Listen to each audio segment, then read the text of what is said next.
Sportsbet do many great things, but the Bet with Mates has to be close to the very, very top. Because what you do is you grab your mates, you round them up, find as many as you can, you get involved in a Bet with Mates group. You start it, and then you bet on the NBL and the NBA all across Australia and the States. You can get involved in any sports if you like, and the racing, but us Hoops fans, we like to get involved in our Bet with Mates groups via the Hoops. What you can do now, you can bet and you can banter. So you can tell your mates when they're finding you a winner and let them know when they've found a loser. You can enjoy it all on the Sportsbet app. What's gambling really costing you? For free and confidential support, call the number on the screen or visit the website.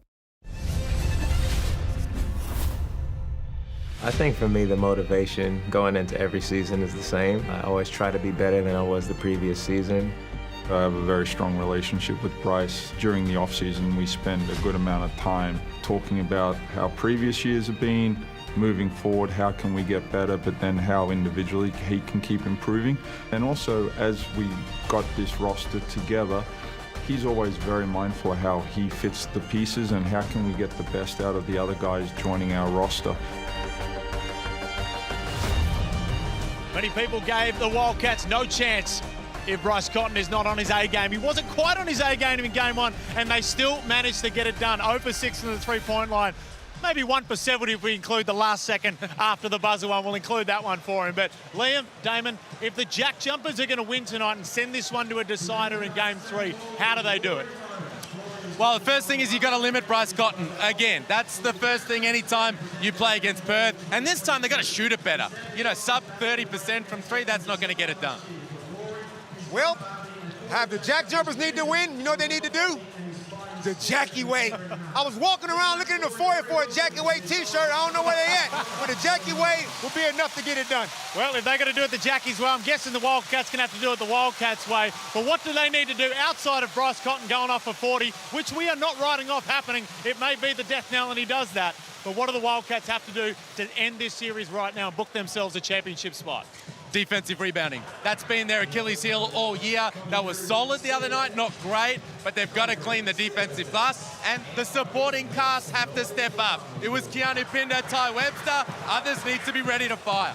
They held the JackJumpers to 81 points in game 1. They need something similar, and they're going to have to be able to withstand the avalanche that we all know is coming. The Tassie JackJumper and the Perth Wildcats not far away. Now, many people say that the jungle is the fiercest, most hostile place to play basketball in the NBL.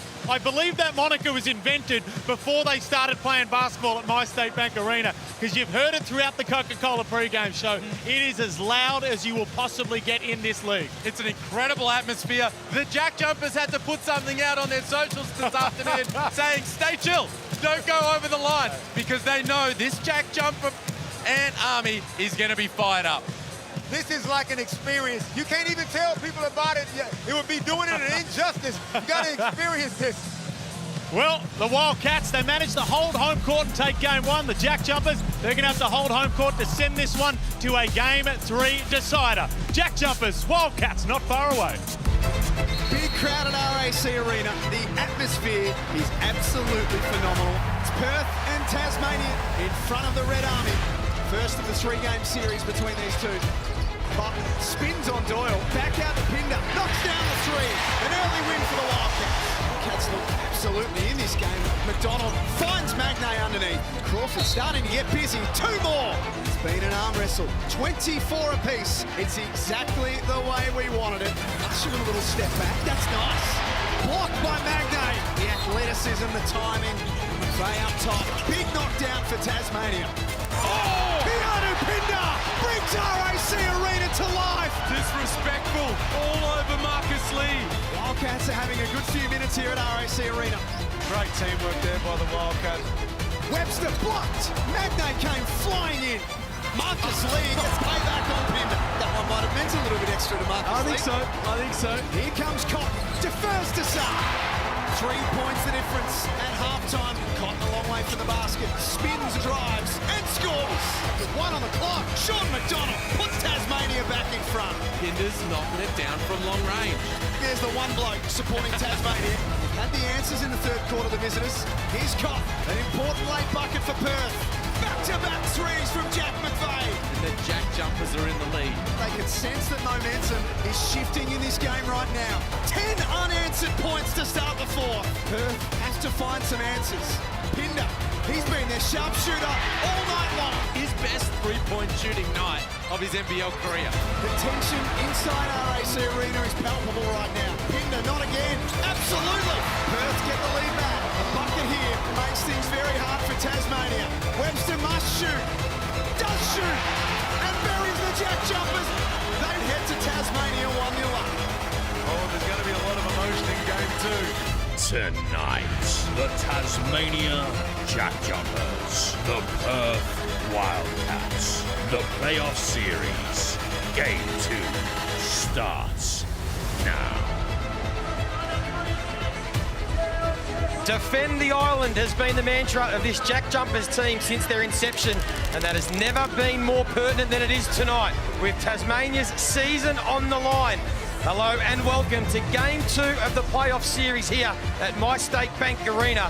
And while it's do or die for the JackJumpers, the Perth Wildcats have come to town looking to close this one out in front of a hostile away crowd and head to the Championship Series for the 17th time in their history. It's also a big hello and welcome to Jo Healy courtside, and she has Liam Santamaria and Damon Lowry with her. I certainly do. We cannot wait for this one. My State Bank Arena, Joey, is absolutely pumping. Now, guys, the Jackies have been in this situation before, down in a series and forced to defend the Apple Isle, as Joey said off the top. Liam, can they do it again? I think they can. Yeah, they've been in this situation in each of their first 2 seasons of existence. Year 1 against Melbourne United. Year 2 against New Zealand. Hosting Game 2 of the semi-final series, facing elimination. Got to win to stay alive. They've shown that they have the courage and the will to get things done in that situation. Damon, Jack McVeigh and Jordan Crawford were key in Game 1.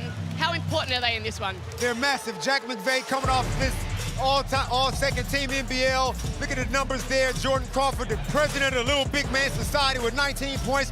Jack just got himself in some early foul trouble. He was wearing his way in the second half. He needs to stay on the court, gets 32-plus minutes, and he'll put up big numbers. Yeah, 23 minutes is nowhere near enough for Jack McVeigh. So you got to defend without fouling. He's going to need to do that, and so is Will Magnay, who's going to have the job on Keanu Pinder off the top. 12-4-6 for Milton Doyle in Game 1. Does he need to get himself into the game in order for them to get the dub? Yeah, he does. I'm not too worried about Milton Doyle. He's a big-time player, and he'll respond. He wasn't bad, 12 points, 6 assists, but they need him to be better. They need him to be more impactful right from the opening tip. Milton Doyle is not that alpha type of a dude, but he's a rock-solid basketball player. He will find his way, but he's going to have to really lock in on defense because he's going to start off on Bryce. Bryce Cotton, there's no doubt he's a superstar of this league. It's a scary prospect when he scores 15 points, goes 0 of 6 from deep, and they still get the win. Yeah, well, it's scary for the JackJumpers and their fans. It's not scary for the Wildcats or the Red Army. They're feeling super confident because they know they've got that dude.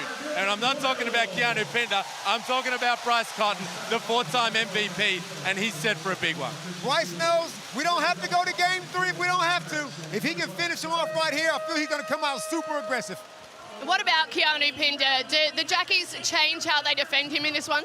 I think they need to. They need to come out and guard him a little bit more. And Scott Roll told me that pre-game as well. He said, hey, we're not going to let him shoot.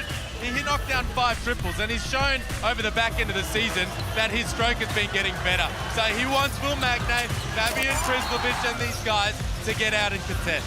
Keanu is playing sensational basketball. Confidence is sky high. I'm expecting a similar performance. It might not all be from the three-point line, but I'm expecting at least 20 to 25 out of Keanu. We don't have to wait any longer for this one. We cannot wait. I'll hand it back to Joey Montagna for the call. Thank you, Joe. Take a look at the starting fives. We start with the Tassie JackJumpers, and it's all about this man tonight. We know there is no Marcus Lee. Will Magnay gets his first start of the season.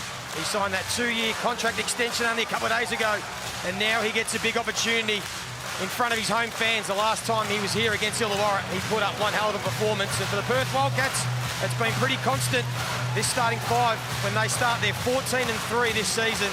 And that man, we know, is going to have a big say. Bryce Cotton. Can't wait to get this one underway. Atmosphere is electric. Season on the line for the JackJumpers. Pinder and Magnay.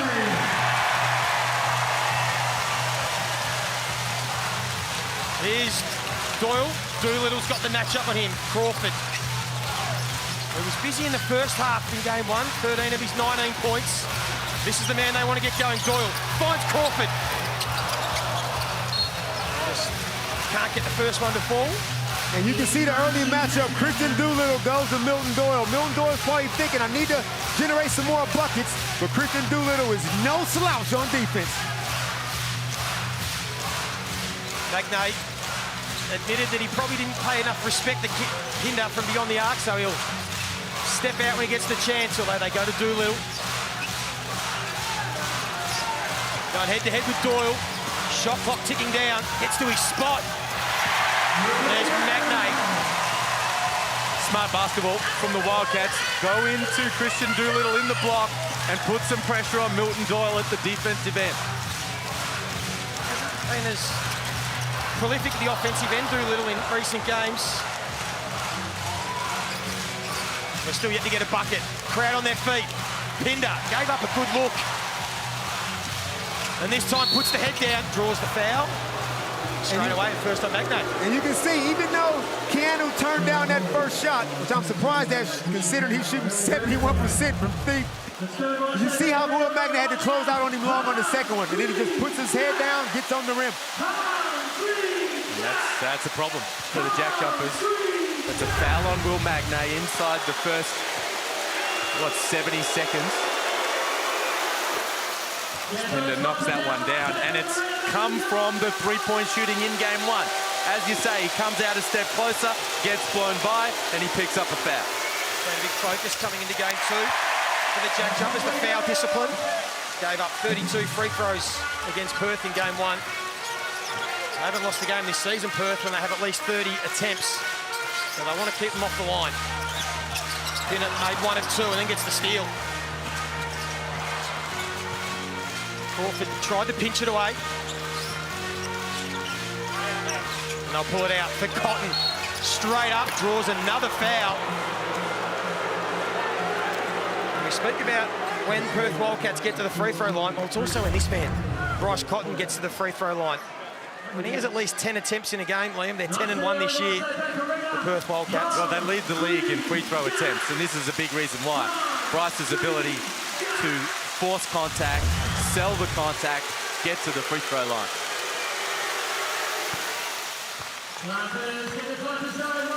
He came off that screen pulling up his 3-ball a la Damian Lillard, and a lot of times that call gets anticipated. I'm looking at the replay, and I ain't trying to be devil's advocate, Joey, but I didn't see it. It's been interesting, his last 6 games, he probably hasn't shot the ball as well as he did through that middle part of the season, but he's been able to get to the stripe, being able to get a lot of points in recent games from the free throw line. They've got the first 4. JackJumpers just need to steady, get some good offense. And again, good active hands from the Wildcats. Second possession in a row, they've tried to feed Magnay with the bounce pass. Throw that thing up to the big fella. He's catching it down low and it's getting deflected.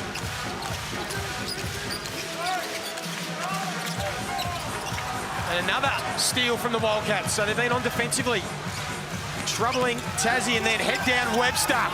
Gets to the bucket. Great job by Ty, great defense.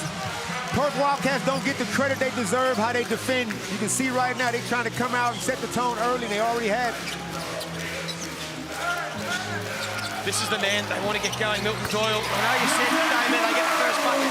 He's not the alpha, but when he scores 20 plus in his time at Tassie, they're 16-2. He is a barometer. You feel he's got to get some points. And they can steady now, play some defense. Harris, who we spoke about, was aggressive in that first quarter. Again. Great take from Harris. Broken play, nothing much happening late in the shot clock. He puts it on the deck and ticks the scoreboard over. Here's Doyle again. Contact off the ball between Pinder and Magnay, and then McVeigh couldn't finish. Sorry, it was McVeigh that couldn't finish, but Magnay did. And that's when the JackJumpers are at their best. They're going to methodically run their stuff, get that ball from side to side, a lot of pick and roll action. Jack McVeigh flaring on a lot of his screens. They're not going to shoot themselves in the foot offensively.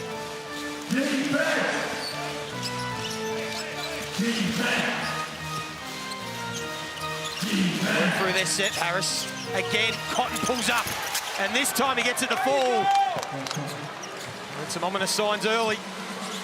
He's got 6. But really good execution from the Wildcats. Get Bryce Cotton coming off. And there's the bounce pass again. And this time McNay delivers.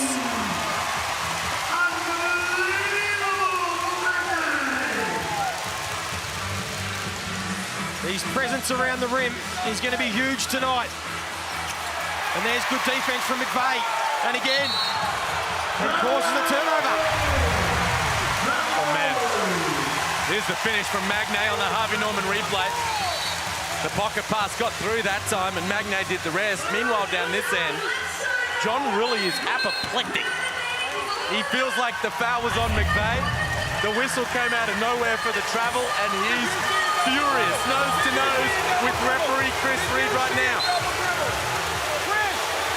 I'm not quite as apoplectic, whatever you just said, but I'm with Johnny on that one. You get all ball. I don't see how that was a travel. He came down when he let the ball go. There is plenty of feeling in this building tonight. And there's some active hands again from the Wildcats. And then, that might be unsportsmanlike. It'll be looked at for sure. It will be unsportsmanlike. Over the shoulder. Transition, foul, and frustration from Doyle. Just had the ball slapped out of his hands. Within necessary time. He reaches job by Cotton, and then bam. He's just trying to stop the transition play here across the shoulder. Unsportsmanlike. He reached for the ball and then he outbooked him. The foul's on the defense. There's adrenaline everywhere in this building, isn't there? From the coaches, the players, who can settle into the contest. Now they're having a long discussion here. The replay centre, we've got a normal foul on Doyle. We're just checking for an upgrade for potential We don't need any phone calls. The league office. That will be reviewed for unnecessary contact. At the moment, it's just a common foul. You're pretty certain, Liam, that'll I can't see how it isn't. I mean, this is exactly what the rule exists to prevent. That's just a transition take foul. And that's all year that's been an unsportsmanlike. And that's the call now, been upgraded. Unusual from Milton Doyle, Damon, normally so cool and calm. Yeah, the frustration though, even though he's got the same facial expression he has, you can't tell whether he's winning or losing, but he knows the situation. And he just hit his first shot, and then he had a turnover, and yeah, frustration got the better of him. Webster misses the first. Silences the crowd on the second.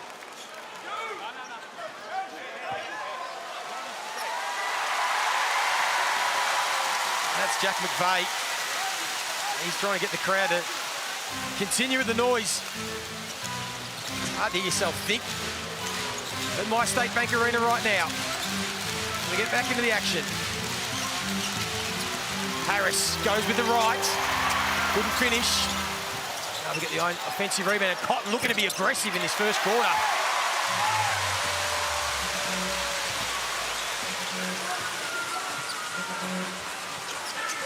And there'll be the JackJumpers. Doyle thought about it. McVeigh, who's been so good at home this season, gets them that ball. He's been by far their best player at home this year. And now it's Drimmick and Cotton. And Doolittle and Drimmick. And now Milton Doyle. This is playing into the hands of the JackJumpers. Perth got to be smart right here. Jack McVeigh knows he's got to get more energy out of this crowd. They're down right now. Any little skirmish like this, Liam, will just only add to the fuel to the fire. Perth got to be smart. Well, they're always going to bring the physicality. That's how they like to play, and they needed to amp that up, the JackJumpers. Jack McVeigh needs to rest assured this crowd's going to be engaged. He doesn't need to do anything to try to get them going. No, they certainly don't need to amp up this crowd anymore. There's the JackJumpers bench. They're told to sit down. They're all on their feet. And then they wanted to foul the Cotton with a push off on Drimmick.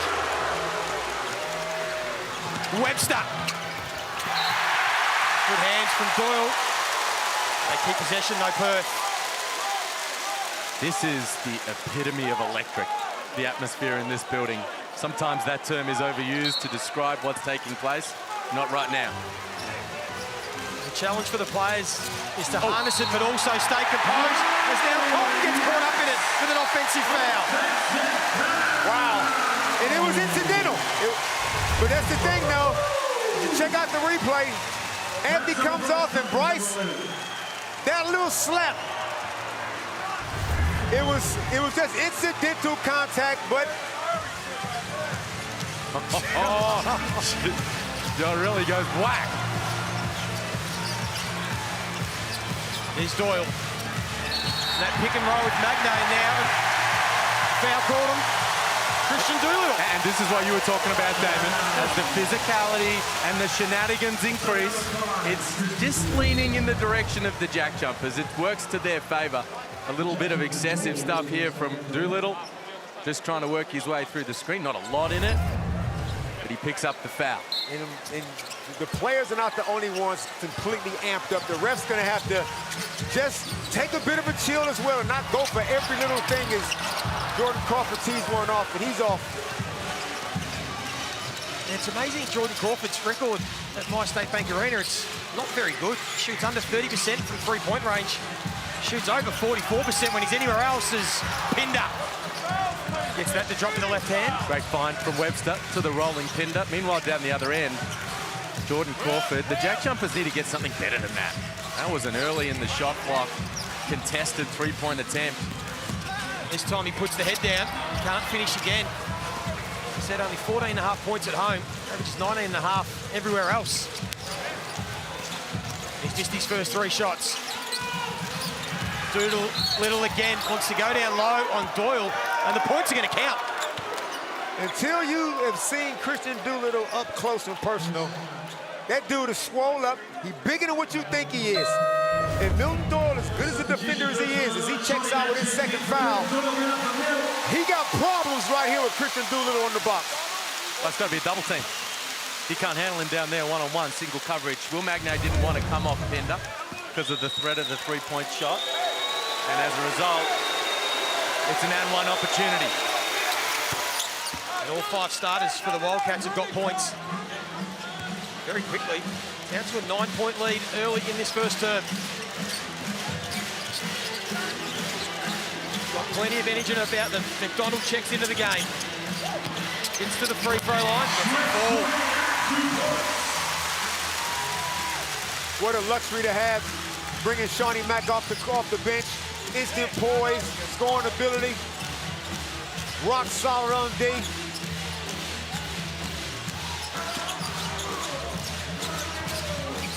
Here's Doolittle again, backing down this time, Drimmick. Down by McVay.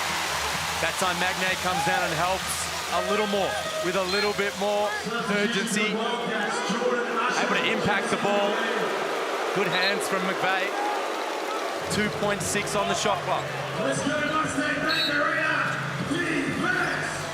Defense! Usher finds Cotton. Doesn't get the bounce. And Crawford look to push the tempo in transition, although they turn it over.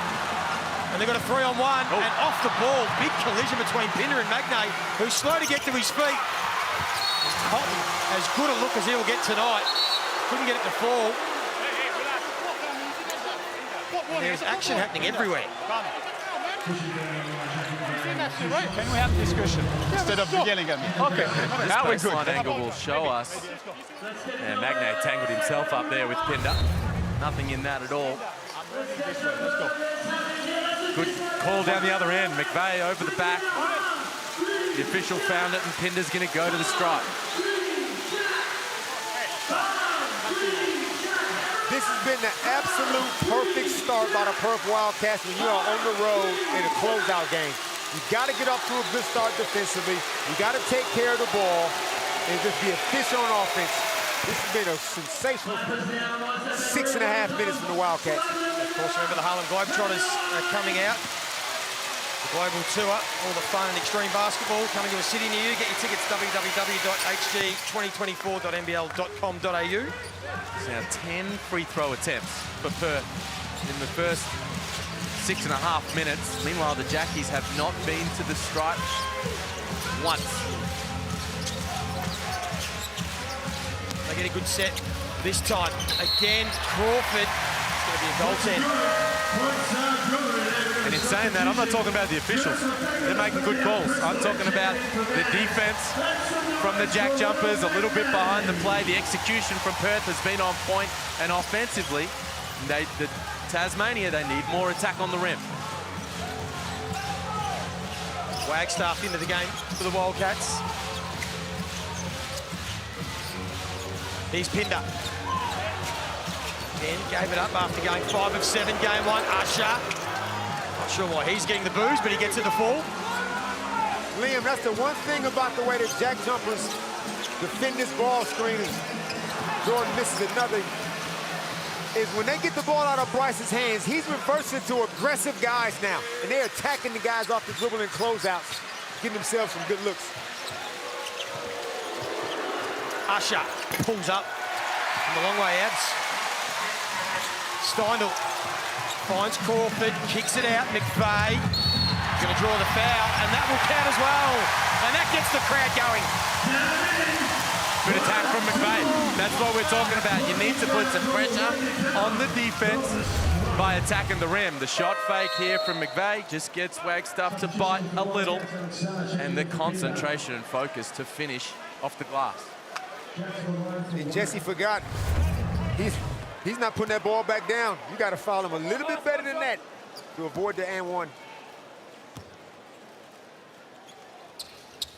Said earlier, been the JackJumpers' best player at home this season, leading scorer. He started well again, 5 points. Leads all Jackies. Bryce Cotton's got the 6 for the Wildcats. Here he is again. Good ball movement. Wagstaff, feet set, and another one that's just rolled out. But there's Doolittle with the hustle. Wow. Wants it more. Yes, he's big. Yes, he's strong, but he wanted that ball more than Krislovic did, more than Steindl did. Nobody put a body on him. There's the shot from Wagstaff, and they're ball watching, and he just out-muscled Steindl right there. I'm so impressed with Alexandre Sarr, making that pass to the corner, Liam, out of a pick and roll. He got vision like that at 7 feet.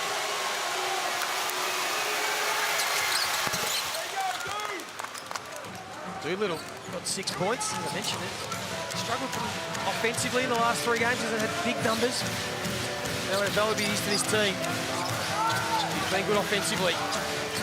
Crawford is going to continue to fire away. He's now 1 from 6 from the field in this first quarter.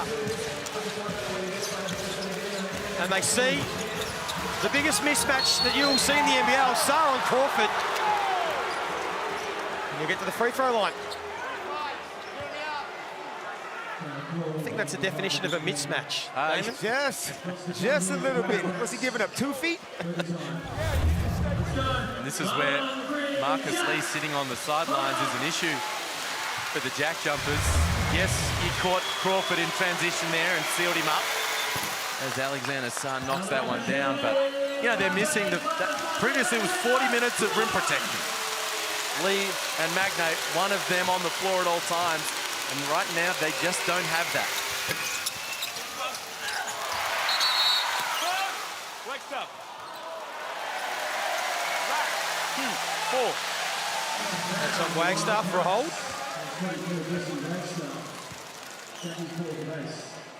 Brings up Perth's 4th team foul. They've done a good job staying out of the bonus. They can get out of this minute and 41 seconds clean. As Majuk Ding is checked in, and Liam, we haven't seen a whole lot of Majuk Ding since his ankle injury, but the Jackies would love to see some points out of him. He played his first minutes in game 1. Drimick's also short. So they're none from 5 from long range. The Jackies in this first quarter. They missed their first 7 threes in game 1. Put them on the back foot as Sarr Nice, easy mid-range. Scott Roth calls a timeout, trailing by 12. They're rolling. He needs the timeout. Down a dozen. Fantastic start from the Wildcats. They're in their groove now. Cotton, good flair from Saar. Doesn't rush it, doesn't force it. Wide open, knocks it down. The Wildcats have already got 7 scorers in this game, and one of those guys who's provided some spark off the bench spark has been Hiram Harris. He caught up with Joe Healy pre-game. You had a really good start in game 1. Is that something that you've been focusing on and you've got a bit of a license to come out and really be that spark from the tip? I wouldn't necessarily say focused on it. I just sort of saw the opportunity and took it. But the coaches do a good job of like supporting me and telling me to, be confident in myself and trust my ability to do things. What's been the main focus from the coaching staff? What have they been talking to you about in the last couple of days leading into this one?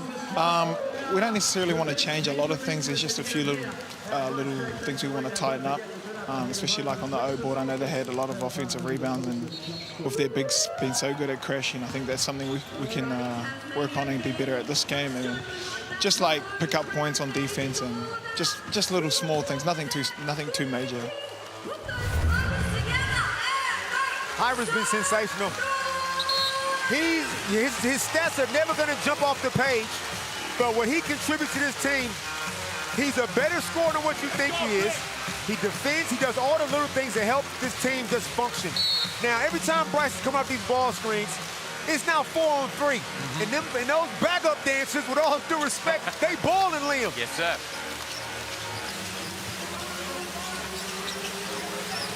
Here's McDonald again, leaves it short. Let's get Joe Healy quickly. You're listening to the Wildcats huddle. Yeah, it was. The JackJumpers, they lead the league in second chance points, so the Wildcats are happy with the way that they've been rebounding the boards this quarter. JR just saying, guys, we've got to finish off this quarter. We can't relax on them. Cotton couldn't get that one to go. It's Deng. McDonald should fire. Been lethal all season. And gets a bucket when they need it. Tassie dodged the bullet. Jordan Usher had Jordan Crawford on the blocks. They couldn't make him pay. Gave up a Shawnee Mack triple charge. And there's Doolittle again. Too big. In the restricted, Liam? In the restricted area. Good call from the official. Great attack from Doolittle. Anthony Drimmick tries to take a charge. And as Doolittle attacks here, he's now an airborne player. You've got to jump to contest.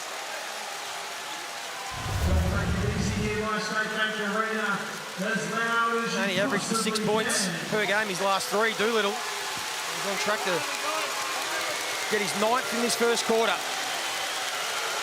Been a focal point of this offense. They just got balance. They got 29 points. Nobody's got double figures.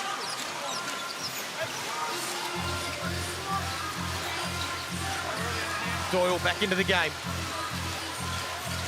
A couple of second differential between the shot clock and the game clock. Deng. Damon's man. Needs it to fall. Ding, ding. And a couple of back-to-back triples to end the quarter. Gets the crowd going, a bit of energy.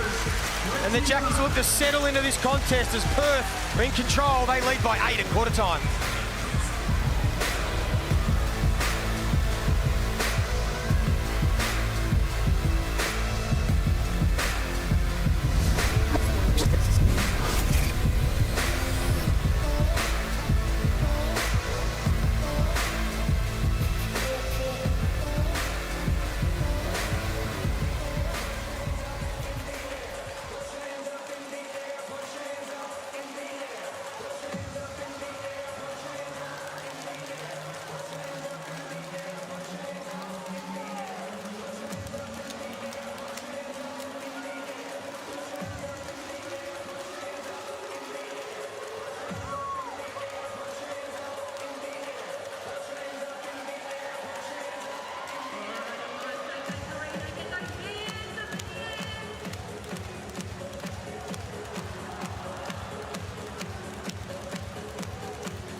first quarter was everything we expected it to be.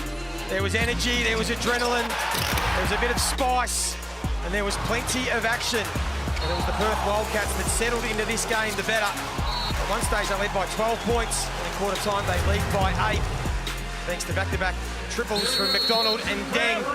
Really impressive first quarter, Perth Wildcats. Outstanding by Perth on the road. Come out in that first quarter and go whack. Great attack on the rim, shot 14 free throws, and really good activity at the defensive end.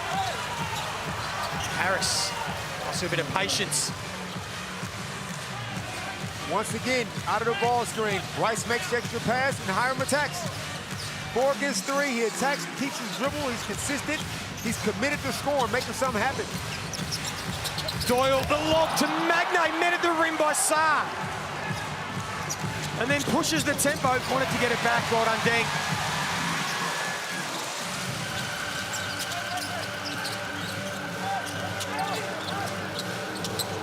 And Magnay just pops that one up. So many turnovers, 7 turnovers now from the Jackies, a quarter and 1 minute into the game. Here's Usher. Again, he's getting the boos. It wasn't his fault what happened with Marcus Lee. He was just the victim as Deng providing some energy off the bench. I'm trying to tell you, Majuk Deng was averaging double figures before he hurt his ankle. 6'9", can put the ball on the floor, can shoot threes, and you can see what he can do in transition. This will only be the Tasmania JackJumpers' second free throw of the game so far. Joe Healy, you caught up with Marcus Lee pre-game. What did he have to say? Yeah, certainly did. Obviously, he is desperate to be out there, but he said he's channeling his energy into helping his teammates and getting in their ear about any little nuances that the Wildcats throw their way. He also reiterated that he didn't mean any harm with the foul and said that it did make him feel slightly better, that the majority of people commenting on the suspension have agreed that it does seem a little harsh for what it was. So safe to say he is already itching for Game 3 on Wednesday if the Jackies can get this done. Doolittle again backs down low. And then Magnay. All solidly, but looks to be okay. It's going to be on Keanu Pinder. I feel like Doolittle settled on that one a little bit. Foul goes on Pinder in the end, but Doolittle had Doyle on his back, needed to pound his way into the paint.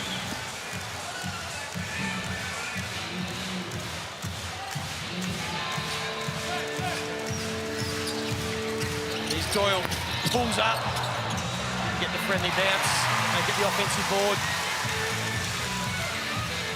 Chance to run through their set again.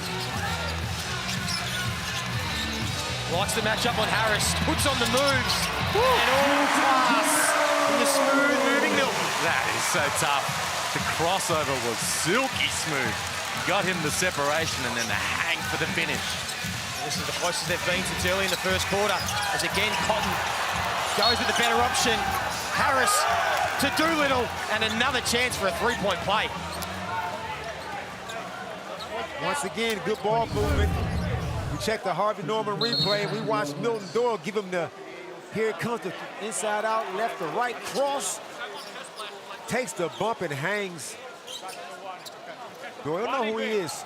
He is not gonna die wondering. He's gonna be very smooth about it. But on the other end, though, they got issues. Heads up play from Doolittle. You got the shot blocker, the Leeds leading shot blocker bearing down. Give him a head fake. Get him up in the air. That's 2 fouls on Will Magnay. Doolittle misses again. Left a couple to strike. 10 of 15. Already had 15 free throws, the Perth Wildcats. They get it back to 7. Drimmick this time. Kicks it out to Doyle. He waves Magnay away. He wants Deng. And again, he wants his right hand. This time with a step back. A bit long on the shot. John Deng having some real impact. Again, Doyle looking to be aggressive, and this time he finds it. And I like Doyle when he's in this mode, and they get it back within 5 points. And John really calls a timeout. Well, he wants to talk about defensive rebounding. The Ant Army finds their voice. They feel the momentum shifting back to the home team. Meanwhile, the Wildcats, this has what has hurt them all season long at times, Damon, when they just start to take the foot off the pedal on the defensive glass. Juk Dinks came in, kept a lot of shots alive, and got at least 2 offensive rebounds. They went the first quarter with only 1 offensive rebound, and that is not the Jackie way. We gotta go press Lose break time now, we're gonna take right listen to John Riley. Okay, press break. Dude, you take it out. Hiram, BC, Ty, you go here. So if they take care of that, you're right up the middle. Hey, exactly, but on Mays, let's try and get it out a little quicker so they can't pick us up. We got to keep finding our pace. Hey, we get it over. We get it over. Hey, snap 5. Hiram, find KP. BC, go get him, Ty. Snap 5. Go and play magic with BC. Hiram. Yep, sure. Absolutely. Here we go.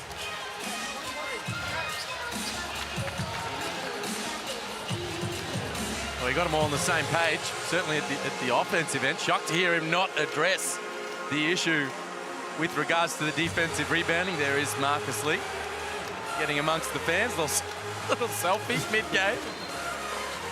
He's a man. He loves the kids. They'll be killing him, though. Not being out here. I saw him pregame, Joey, getting his workout in.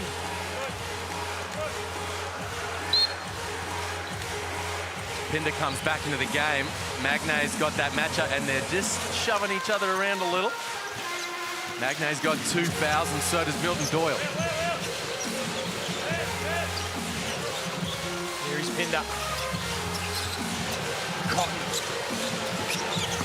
Gets to his right hand, gets it high enough off the glass to get it over the outstretched hand of Magnay. High off the glass. High off the glass. That's where you got to put it when Magnay's coming over. I cannot believe you hit that note. Bryce Cotton up to 8 points. Now, there's going to be a blocking foul. It's going to be on Keanu Pinder.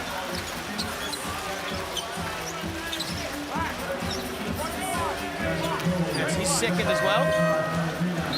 I don't think Wildcat in any sort of trouble as Saar will check back into the game for Pinder. He's slow to get to his feet at the moment. He's okay. All his teammates just checking him out. He's had his injury troubles. Hopefully nothing too serious, just a bit banged up. Take a look at the replay.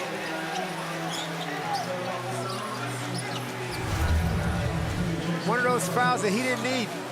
He came over, obviously, to try to, I guess, bump the cutter, if you will, but way too much collision. That was always going to be a foul call. There's 5 in the last 6 meetings between these two sides have been decided by single figures, as now McDonald picks up the foul on Bryce Cotton, who's slow to get to his feet. It's a good call. He just barges into Cotton there. Do you see Pinder on the bench just getting talked to? He looked a little unsure when he was checking out, like he was a little bit shaken. Maybe a little bit shaken, not stirred. Look, I don't know. Everybody's falling. There's a lot of falling down going on. Okay, he got him a little bit higher, I guess, but it's a semifinal game. I've seen a lot worse. Saar finds Harris. He was not shy, having a crack at that 3. Couldn't get it to fall. Well done from Doyle.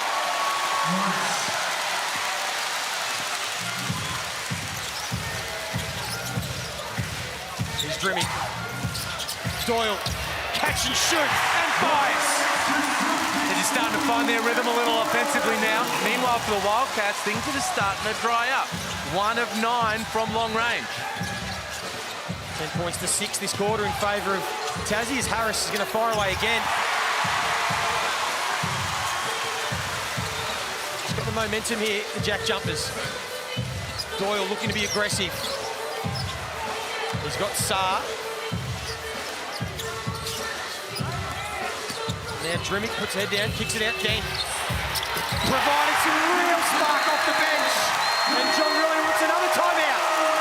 You got to talk about it, Johnny. A couple of ill-advised shots by Hiram Harris, and they say a bad shot is like a turnover. And welcome back, Majuk Deng. Good extra pass by Drim. Gets Doyle a wide-open triple.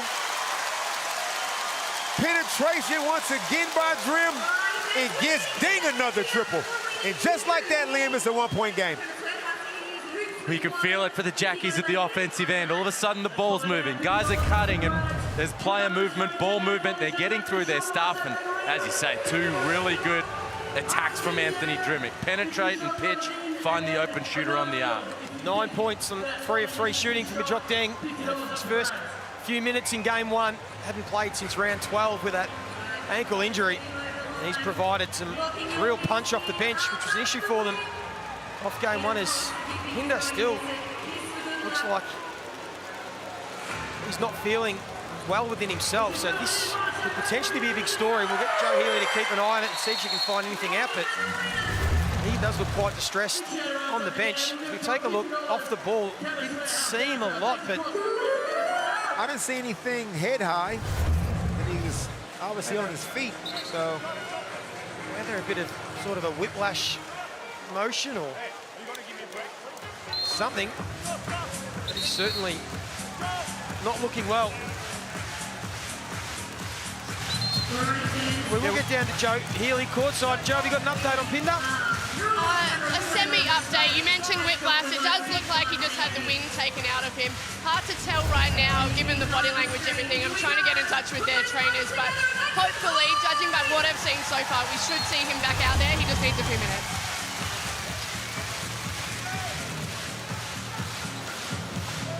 Well, while that's happening, it's been a 13-6 run in this quarter. Webster quickly answers that.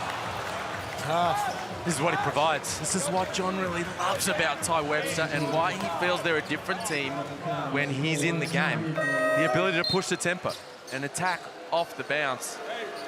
You can't just rely on working through Cotton every single time down the floor, and you need to find other avenues to score. And Webster provides that with the push of the ball. Just had that 5 points in game 1 that made a clutch 3 in that 4th quarter. Ty Webster. He won't mind the environment he's playing in. He generally thrives in this sort of situation. But again, another free throw goes begging for Perth.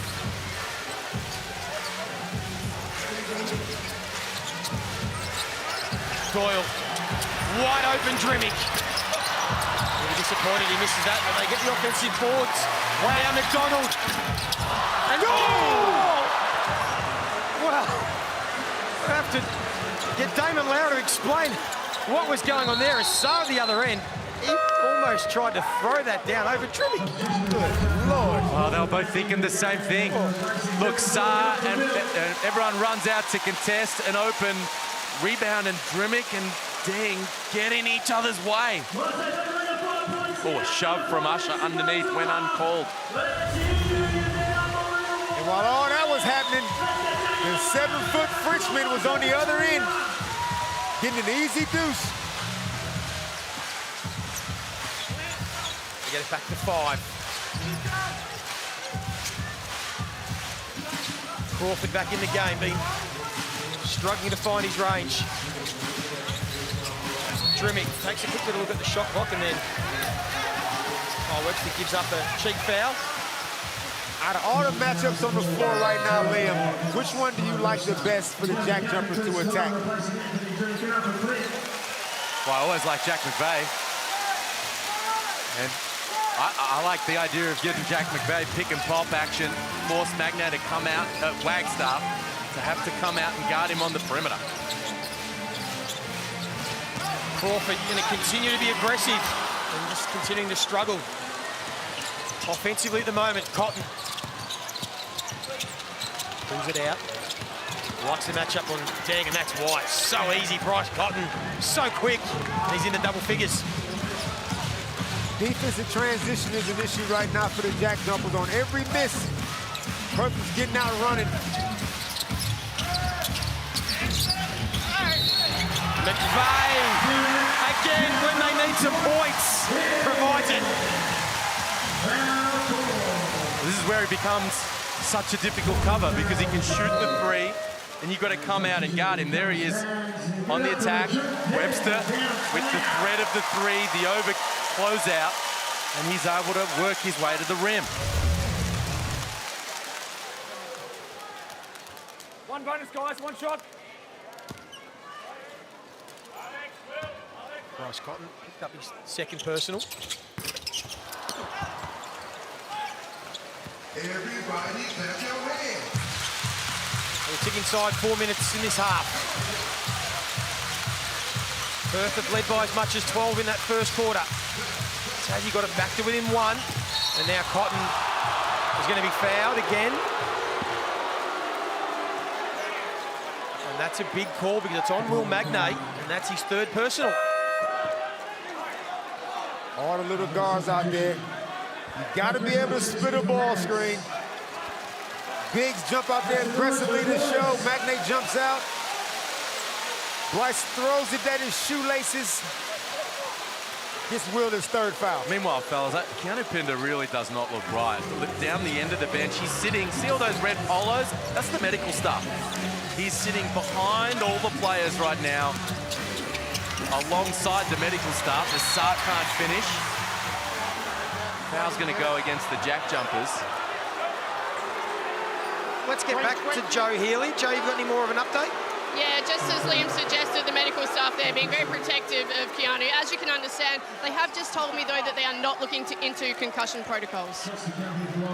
Well, something's not right, because he's not icing anything, they're not treating any injury, and there's no sign of him checking back into the game right now. Obviously, we're only a couple of minutes out from half-time.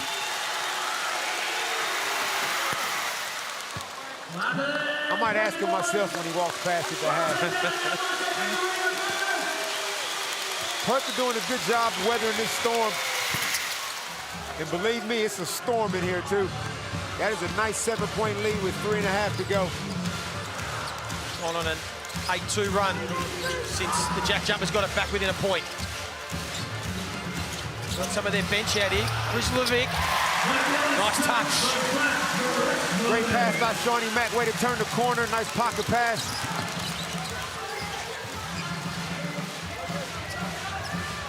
Cotton waves Sarr away. Wants to take on McDonald. Webster, aggressive. Wagstaff, feet set. This is another one from the corner. That's a couple. Wow, after putting up 29 points in the opening term, Perth have scored 6 in the first 7 minutes of this quarter. McVeigh is going to draw the foul.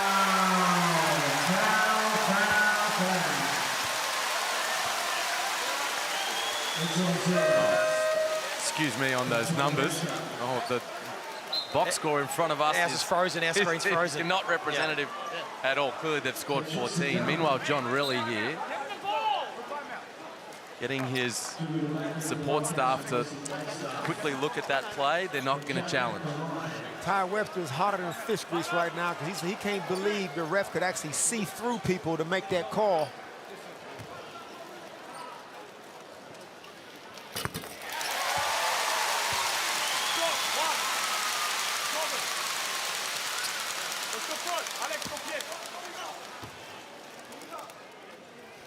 Ray again, being really productive.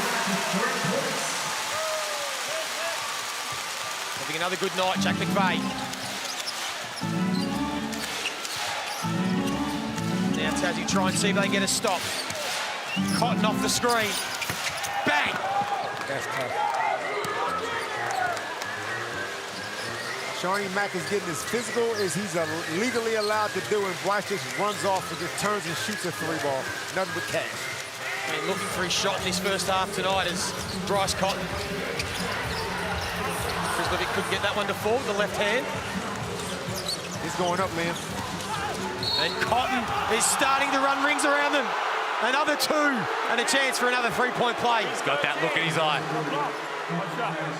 There it is. Feels like he cannot be guarded, and he's right. Comes burning off here. Catch and shoot. A little bit of airtime, and that's all he needs. And then, bam, a little hesitation, and he's right by McDonald to the rim. He's now up to 15 points. Out of all the accolades that we've given Bryce over the years, the guy is never the slowest guy on the floor. Oftentimes the fastest guy on the floor. When the game slows down, he's still dangerous. He's been able to give Perth that buffer. Really, they've worked hard for it this first half.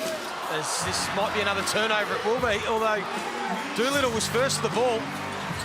And in the end, it's going to backfire. It's going to be a Tassie ball in the end.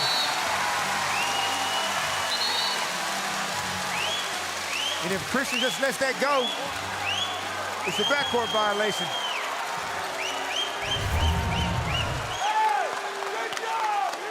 Who's ball? I can't hear you one more time. Who's ball? Bryce Cotton. A little bit sore after trying to dive for that ball.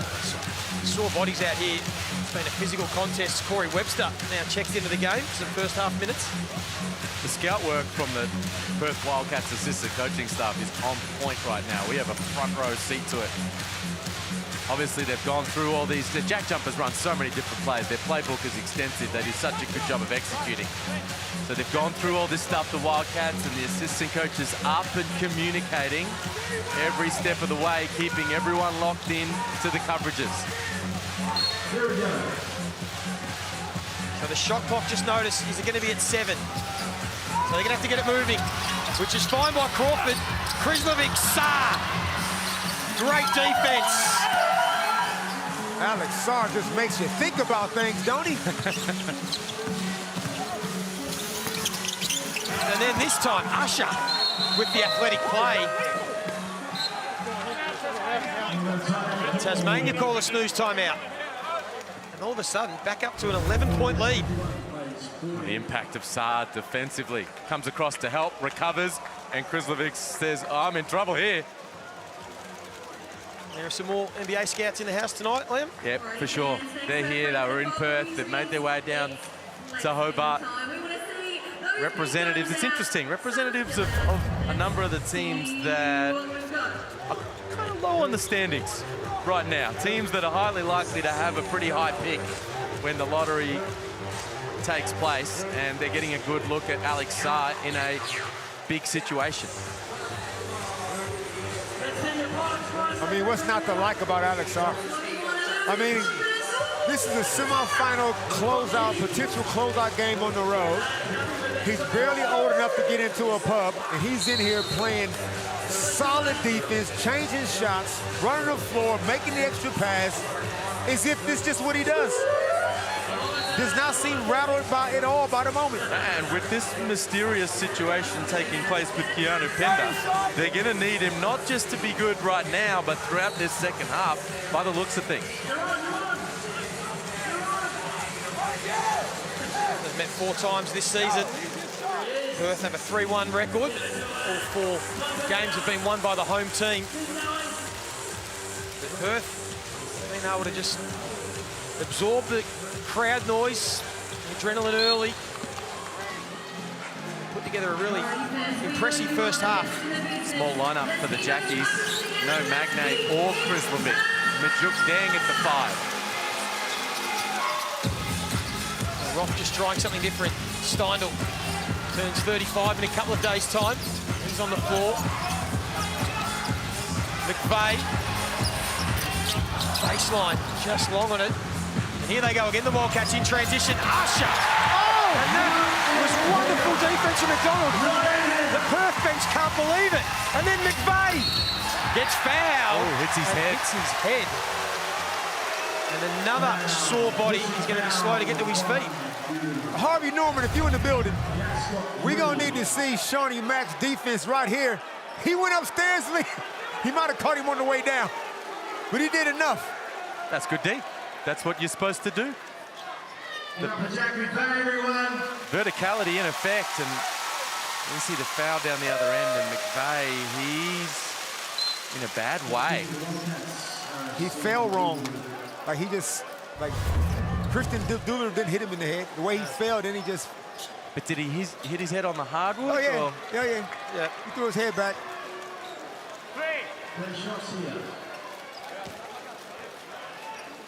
Already been to the free throw line 4 times. Jack McVeigh, 3 or 4. There's that one short. Perth have been to the free throw line 19 times. We'll have 19 attempts. Should say in this first half. Just 6 for the JackJumpers. McVeigh's taken 5 of them, now 6 of them. Probably not. Makes 2 out of 3. Important final minute. Good feeling this one. There's some momentum at half-time. Harris used his size, and this time the foul is called. It's on Jack McVeigh. That's his second. This is just great. Great ball movement by Perth Wildcats. They're moving the ball. Guys are not being passive. They're not being tentative. They are attacking closeouts, getting on the rim, just making stuff happen. Lewis Magnay and Doyle sitting on the bench with 3 fouls each. They leave McVeigh and McDonald out there with 2. Harris, another free throw, going begging for Perth, 13 of 20 for them in the first half. The #1 free throw shooting side in the competition, usually. Maybe the 6th man that Jackie's crowd might just take a little bit of credit. They couldn't stop that one from falling. Back to 10 points. McVeigh draws a foul at the other end. See, this is when the impatience sometimes, now the Jackies not used to this, they can feel the pressure. They know they need some points. Like 42 normally would be half decent, but because they've given up 52, Liam, now all of a sudden they get a little bit more rushed on the offensive end. And if those shots don't drop, or if they don't get themselves to the free throw line, that's only going to help Perth get back out in transition. Leads all Jackies. Jack McVeigh, 12 points. His last 4 games here at My State Bank, he's scored 20 points or more. Loves playing in front of his home fans. He's got 13. He's had to do a bit of the heavy lifting with Doyle on the bench, and Jordan Crawford really struggling, just 1 of 8. He's 2 points. Now Wagstaff goes down, but quickly gets to his feet.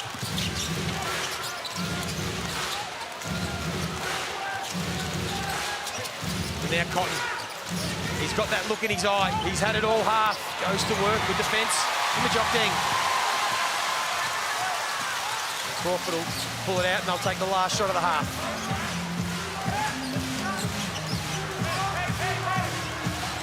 And they go to McVeigh.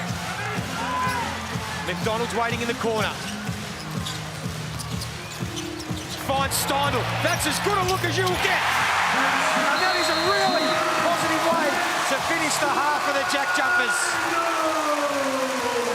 They've had their backs to the wall for the majority of it. But again, they finish with a triple, and they'll be pleased to go in only 5 points down, Liam. Well, they certainly will. Over help from Usher. Completely leaves Steindl wide open on the arc. John really was furious on the bench.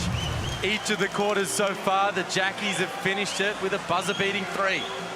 And that is a story. Keanu Pinder, we will try and find out more, that he went to the bench looking distressed midway through that second term. We haven't seen him.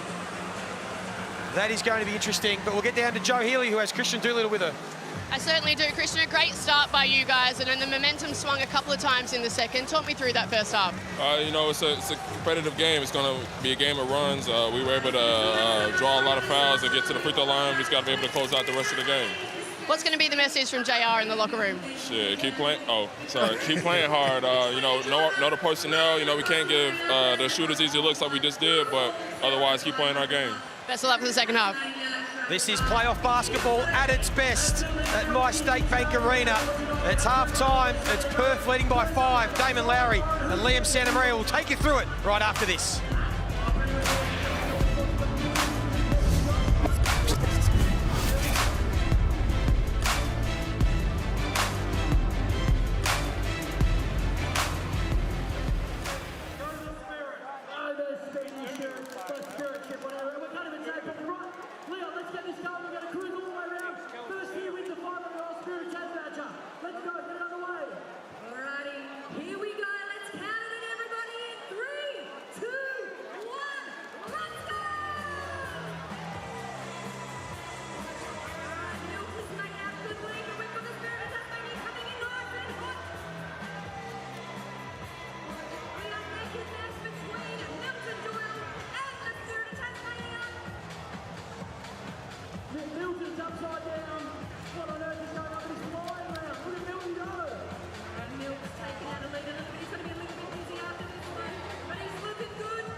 Absolutely. Hey, big thanks to Spirit of Tasmania. That was absolutely chaotic. We hope everyone's okay, but thank you so much. We'll be back very soon for the second half.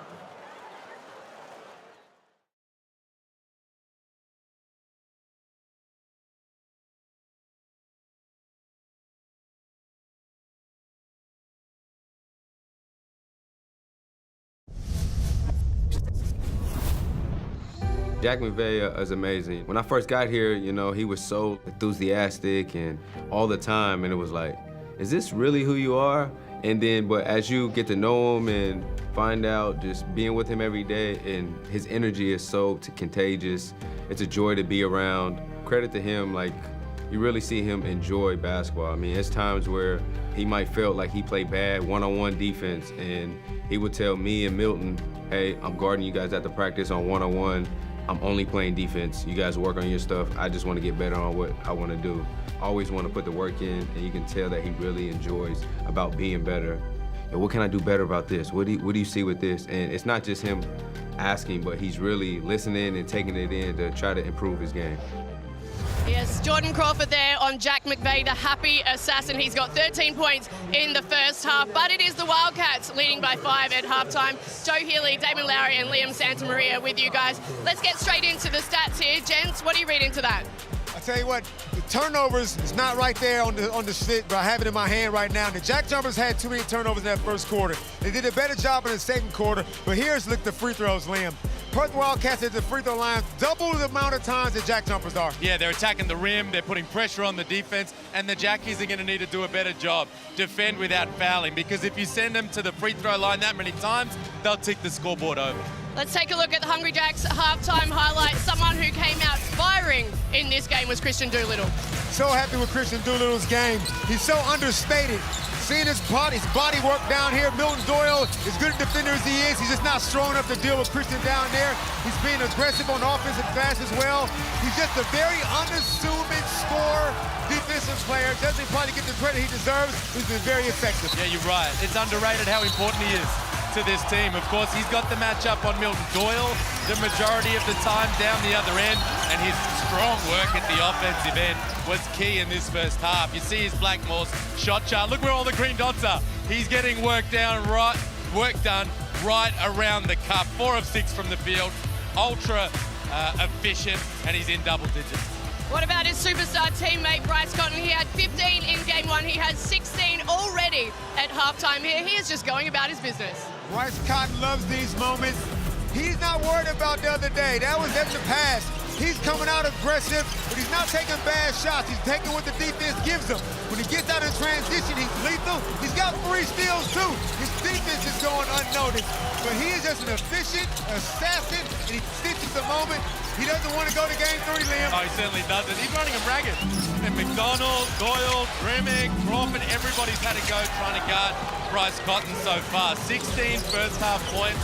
He's on the attack, he's taking the contact, and of course he's dialed in from long range. On his Blackmores, you're seeing him getting work done inside and out. He's getting to the free throw line. Of course, he always knocks those down. He's in his groove right now, and it makes things tough for the Jackies. So we have another half of basketball here to determine whether we'll be at game 3 on Wednesday night. The other series, though, we already know that they'll be doing battle, the Hawks and Melbourne United, after another overtime game last night. What are the odds? Back-to-back overtime games. This thing is a thriller. Get down to John Cain Arena, get your tickets, because this is going to be another barn burner. And it can go either way, Liam. Really could, which is amazing to say when Melbourne's been so dominant over the course of the season. Credit the Hawks. They are into this series up to their eyeballs. So pumped for game 3 in that series, guys. Another 20 minutes left here. Who wins it from here, Damon?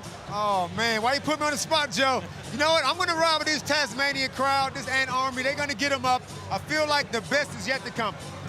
I think the same, Joe, and this Keanu Pinder situation is a big part of it. Is he going to be right to go? Because if he's not, they're got a hole there in the middle. Well, will we see a game 3 in this series as the JackJumpers look to level it up in front of their home fans? We will find out shortly. The second half is coming up next from MyState Bank Arena. You're watching the playoffs on the Hungry Jacks NBL.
third quarter about to get underway, My State Bank Arena.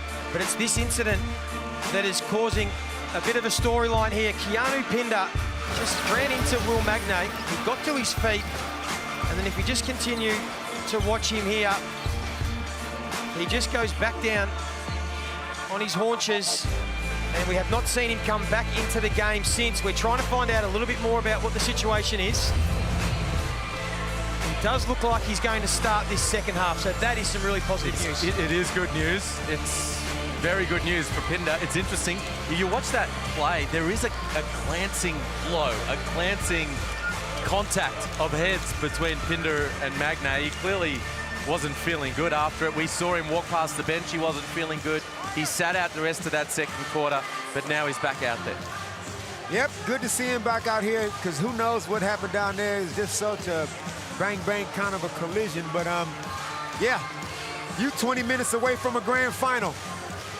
20 minutes away, Liam, from a grand final. And that is right. And the Jack Jumpers, we know, it is do or die. It is win and go to game 3 Wednesday night, lose, and their season is all over. The crowd are amped. They've got their starters back out there, Milton Doyle and Will Magnay with 3 fouls. Jack McVeigh will start. He's got the 13 points. And they need to start well this third quarter. And that's not a positive start, Doyle, just a bit long on that mid-range.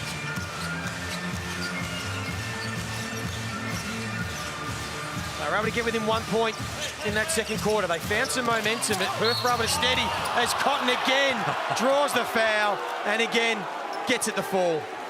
Just make something out of nothing there. The pass resulted in a bit of a loose ball. Cotton quick to recollect, feels the contact, bang. Finishes 3 points and 1 opportunity. Oh, look. Okay. I'm sorry. I just would expect a little bit more contact. But you know what, though? The superstars in the league. Boy, he gets to the free throw line more than any other player. Doyle again looking to be aggressive. Again, short of it. Might have caught one. He saw as well. He'll be able to hopefully run that up. And they'll go through Bryce Cotton again. Pinder, his first crack from long range. And there's Harris.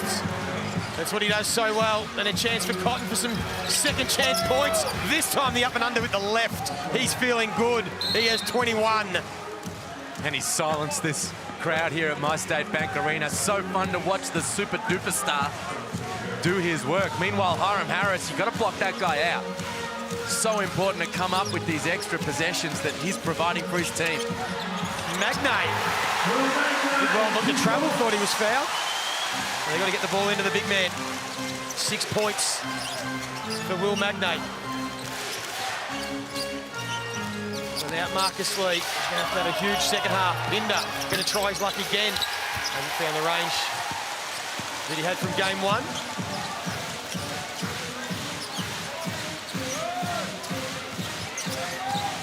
They go to McVeigh, who just takes his time with a bit of composure, and he gets the crowd back on their feet. All right. The persistence of Jack McVeigh to get on the rim. This foul right here, I don't know. Hey, look, I'm not even going, I don't know. All I know is they called it, whatever. Jack McVeigh gets himself to the stripe. Johnny really scratches his head. He averages 18.5 points in this venue, the most of any Jack Jumper. He's already got 16.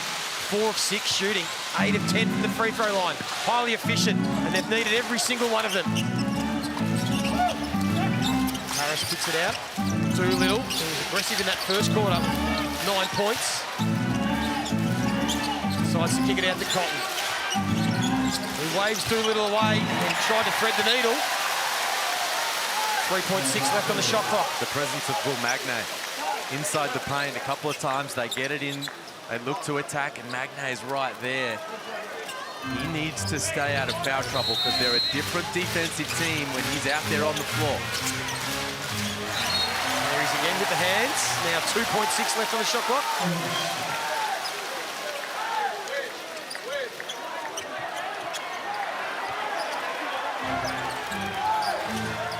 really screaming at his players to get the play they want.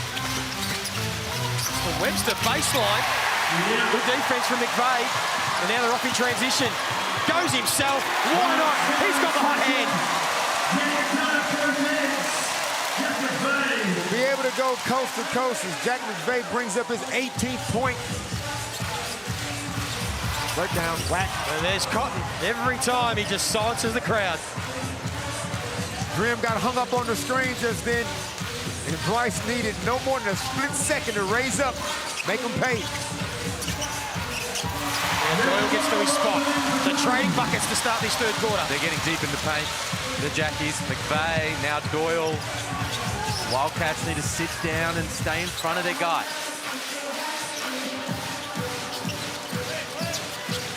Good pace on this one. Pinder had a third crack inside 3 minutes in this third quarter, and he gets none of them to fall. He's going to come out of the game too. John really not liking what he's seeing. Saar's going to check back in. McVeigh gave up the look, had Drimmick, and in the end draws the foul.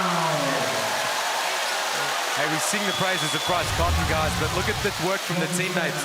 In transition, here he comes jogging down the floor. Doolittle, bang. Just knows I'm ready to set, and Hiram Harris is ready to set the staggered if he needs to come a little further. This is where the Wildcats changed their season, when they started to realize the need to work together to get Bryce open. Magnay!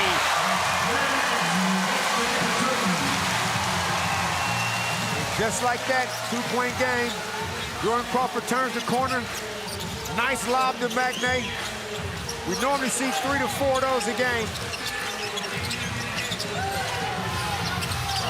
The JackJumpers well and truly back in this contest. Perth have always been able to answer so far. Not on this occasion. Which way is it going to go? Tassie ball. Jack McVeigh asked the crowd, do you have more?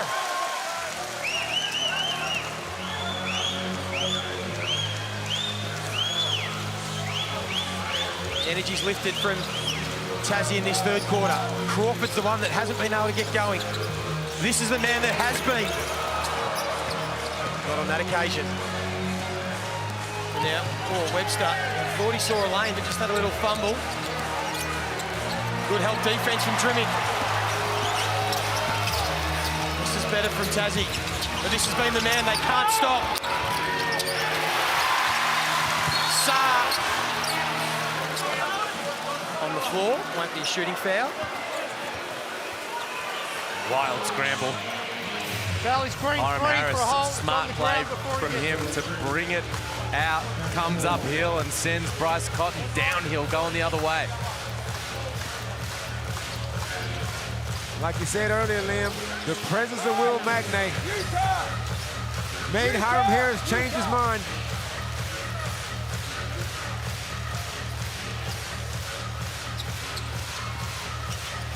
What did you make of Keanu Pinder starting this third quarter and then taking 3 threes? Hey, guys, we have early. We're not even putting the ball in the I'll be honest, he didn't really totally look right. Did he? No, I thought the same. And now we say that he's settling for those shots, but he knocked those down the other night, didn't he? But he just didn't look his usual aggressive self. And look at the facial expression he has on the end of the bench right now. He doesn't look like he's in a great way. Interesting to see how many more minutes he does play in this game as they reset the clock and shot clock. It's been 11-8 run to start this quarter for Tassie. Webster might have got away with a little travel. Harris, the defense from Doyle, shot clock down to 4. And just gets to the bucket easy. Good finish from Hiram Harris. Yeah, nice crossover. Hey, Doyle looked relatively pedestrian on that move. And then play some really solid defense on McVeigh. And then has to play it on Doyle. And that's as sweet as you get. That's called get back, Liam.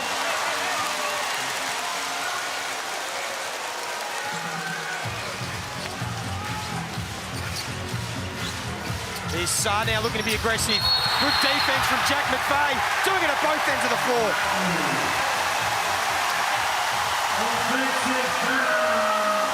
The energy is well and truly back into this building. Take a look at the Harvey Norman replay. This is Milton Doyle. Oh, bang, bang. Double crossover, gets into his rhythm and rises up over the top. And then down the other end, Saar just a little out of control. Great job from McVeigh to take the contact. Magnay was sending it away regardless. Offensive foul.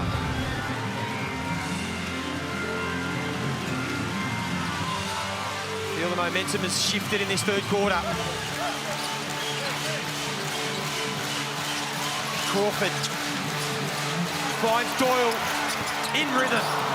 Just long. Crawford still having his troubles. It's not his night at the moment. 1 of 9. They're trying to play some defense on Usher. He pulls up for a three. Doolittle. And then heads up play from Wagstaff. They get it to Cotton. He's going to fire. He's off the mark as well. You know how hard it is to get a rebound when you got 3 dudes in there with their elbows over the rim? Like, you got to go way upstairs to get a board. The Wildcats are now 3 of 18 from beyond the arc, and all 3 have been made by Bryce Cotton. He's 3 of 8. And the rest of the team, none from 10. McVeigh continuing to be aggressive. Saar read that, came across, swatted that one away. Great help from Saar. Saw that coming a mile away. Timed it perfectly. That's the matchup, though, I think I like. Jack McVeigh on Wagstaff. If he can get him in an ISO.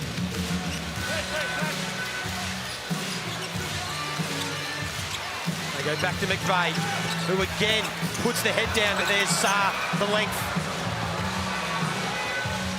Causing all sorts of issues. Now Doolittle using that bulk. That's been a matchup he's liked all night. Doyle with the 3 fouls as well. He picked up 1 or 2 of them in that exact type of situation. If you're the Wildcats, keep going at Doolittle in those situations. Doyle again, starting to get in the fall. And it's the closest they've been since how many minutes? 64 apiece. And there was a step back. Not just your regular run-of-the-mill 3-ball. I think Doyle is starting to feel himself. Speaking of, just missed his last couple. He's had some really good looks. 3 of 9 now from beyond the arc. He's got the 24 points, though. This got to go up. This got to go up. And he draws the foul. And Doyle is starting to take over this quarter. He's going to work now. Knocks a couple down from long range, and then he gets Usher in an isolation situation. Heads up play. Knows Usher's thinking, oh my, I got to run him off the arc. So he gets the step on him towards the rim. Right here, a little hesitation. Decelerates on the finish and draws the contact. 8 points already this quarter for Milton Doyle.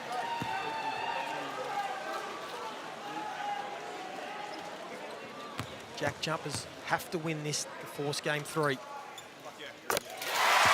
Wildcats, we know, they win this.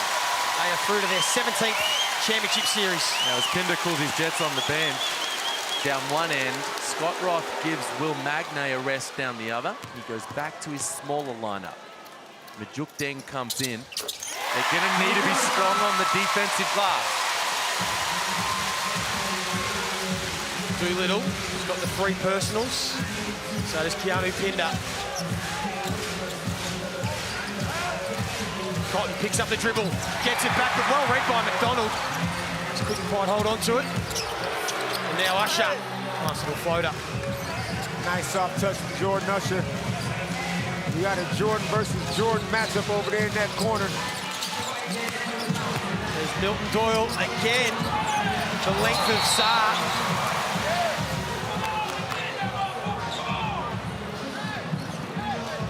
Go back, go back, go back. What's the most minutes, Liam, you think Alex Saar has played this season? Well, he's already up there. I'm just looking at him. He's huffing a little bit.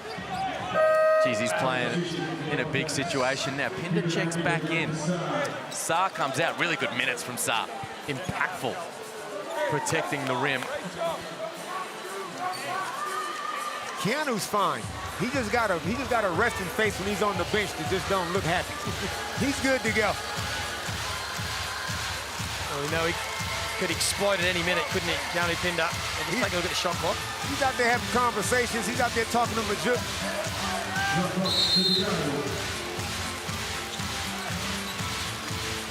Here's Doyle. 10 points in this third quarter. Somebody come help Jesse. He's come to life. He likes the matchup with Wagstaff. A good defense from Jesse. Kept in front of Milton Doyle.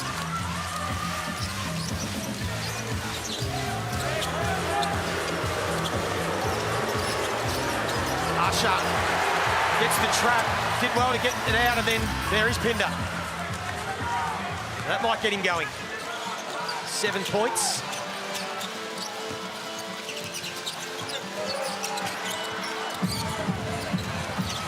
Deng had 9 points in that first half. Continues providing the spark off the bench. Jeez, that's tough. Out there. Having a big impact, Majuk Deng. Turns down the triple. Attacks along the baseline. Through the contact, falling behind the backboard. He gets it in. Picks up Pinder's fourth, and he checks back out. You got to be skinny to pull a move off like that. You can't have a whole bunch of kilos and be getting all thin on the baseline like Majuk just did. He had 17 points earlier this season in a game, Majuk Deng. Now got 12 in this one. 4 or 5 from the field. And they lead by a point. Wagstaff, he's missed a couple from the corner, not from the top. The vet, the KG vet. They needed that, just 4 of 20 from long range. It didn't look like a lot of contact in that. Usher can't believe it. He almost tried to get out of the way, Jordan Usher.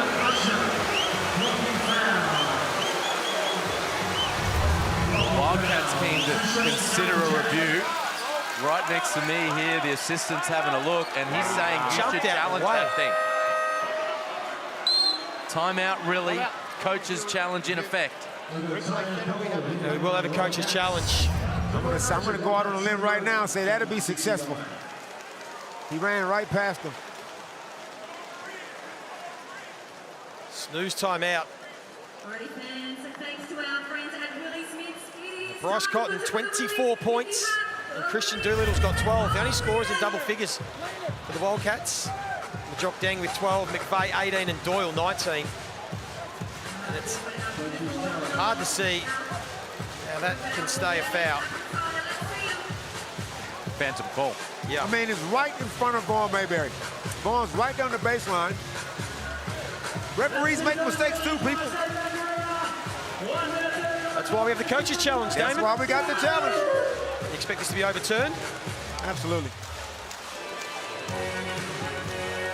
Good boys from the man to my right here, fellas. Just stayed cool, calm, under pressure.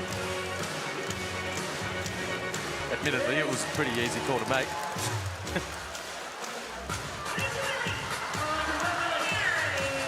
Still waiting on an official decision.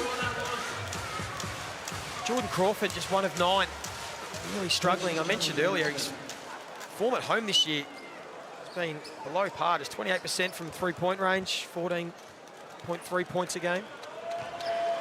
On review, the coach's challenge is successful. The call on the floor has been overturned. We have a jump ball in the center circle.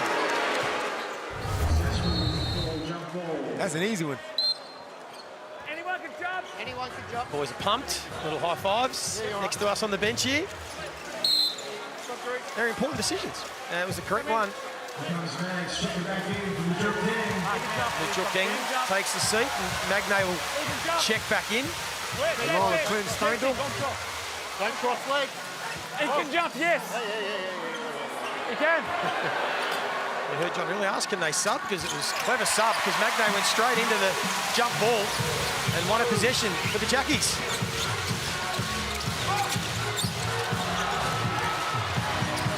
Changing leads in the last few minutes of this quarter. McDonald trying to get that one away before the shot clock. veteran Corey Webster up against another vet, Steindl, Wagstaff. They've got some experience on the floor here, the Wildcats. Webster. Worried out of it by Magnay. And then goes and gets the defensive board. The presence of Will Magnay and the impact he has defensively on full display right there. Doyle steps into another triple. That's his third for the quarter. And he's got 12 in the term. We give the Jackies a 1-point lead. Sorry, Joey. We've seen this Milton Doyle show before in Melbourne against the United. When he's coming up these double drag screens, just pulling up, as Corey Webster says, don't forget about my scoring capabilities. You got to treat Milton Doyle's ball screens different. I know you said he's not the alpha, but when he does play like an alpha, they look like a different side. And here he goes again, Milton Doyle.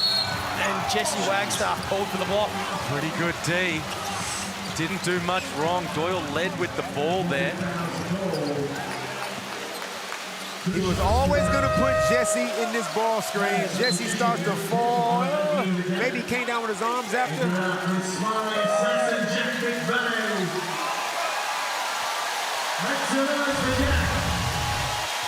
What do you reckon, Lamb? Is he in position? Not much more Jesse could do there, to be honest. Whistle goes Doyle's way. The way of the Doyle.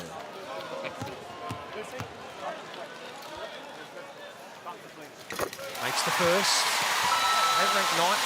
Free throw percentage, Tassie this season, but 13 of 15. Been important. It's Perth, number one free throw shooting team in the competition. They're shooting at 68%. They've left a few out there. This place goes deathly silent. And they'll sit Doyle out for the final possession of the third term. He's done more than enough with 15 points in the quarter. Final possession. Chance for Cotton. Gives it up to Doolittle. Time might beat them. He gets it away just in time. But the Tassie fans get to their feet. They're going to try and lift their side over a line and force game 3. Big quarter. They lead by 1 point. Don't go anywhere. Huge fourth term still to come.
Well, it's the old saying, the cream rises to the top. And that is what we've seen in this playoff series. Bryce Cotton at one end with 24 points. And at the other end, it's Milton Doyle, the superstar for the JackJumpers, with 24 of his own. And at three-quarter time, it's Tassie with a 1-point lead. And you'd have to say a bit of the momentum. Well, I think they gained that, yeah, late in that third quarter. Doyle, obviously, huge in that regard. There's Marcus Lee desperately hoping his team can extend the series. 15 third-quarter points for Doyle. And the two superstar scorers with 24 apiece. The Webster boys both on the floor. Wagstaff getting some minutes with Pinder in foul trouble. They're all over Cotton. Wagstaff this time drives to the cup. The cagey scoring vet, Jesse. Nice little shot fake, put the ball on the floor. And this is a small lineup, 3 guards out there for Perth.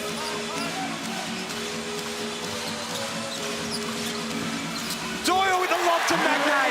We've seen that before. Well, heads up play from Doyle and the JackJumpers, because there's no Pinder and there's no Sar on the floor, as you say, Damon. No rim protection. Magnay's a threat over the top. Joe Healy, you're listening in to Scott Roth at three-quarter time? Well, it was actually Jordan Crawford. Initially, he sat in Scott Roth's chair and he urged his team to keep fighting. He said, "We can do this, guys. Let's finish it." Scott Roth then reassumed his position and he had a simple message. 10 more minutes, guys. Stay in the gaps on defense and fight. There's the presence of Magnay again at the defensive end. Doolittle comes up short.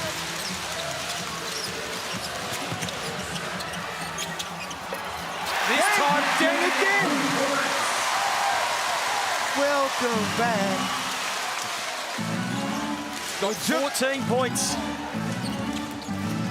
Sorry, Joey, his Perth answer right back way too easy, but Majuk Ding is just like I said, he's 6'9", gives you that extra length, extra rim protection, can get on the glass, and can get you buckets. And now McDonald gets an easy two. And Liam, this ball screen, Christian Doolittle, whoever's guarding Ding in this ball screen, just like with Jack McVay, you got issues. Do you jump out and show because he's slipping out the back of him? You don't show. Now Shawnee Mack turned the corner. Webster with the step back. Oh, that's good. Oh, that's it. He's done that for so long. The veterans with championship winning experience, Wagstaff and Webster, stepping up.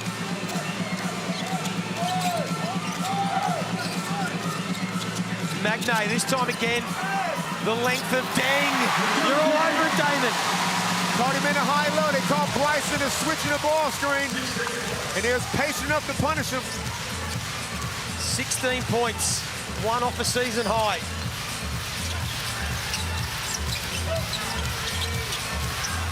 Doolittle gets to his spot. Ticking the scoreboard over. Meanwhile, really recognises the lack of rim protection hurting at the defensive end. He's got Alexander Sarr ready to check in at the score table. Magnay now. The pick and roll and a chance for a three-point play. It should only be a two-point play. I didn't see the foul. I know I'm over here. I'm sure there's some fouls somewhere in this game. I'm just not seeing a whole bunch of them. Just play ball. Good pocket pass by Shawnee Mack. 12 points now for Will Magnay. 6 of 7 from the field. 6 rebounds.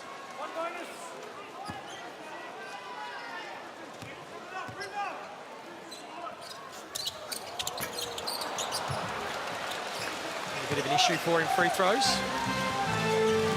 They lead by 2.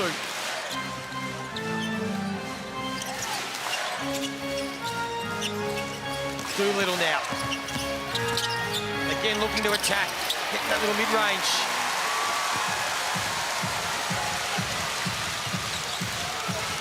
Now the JackJumpers. McDonald thinking his way through it. Goes to his big man.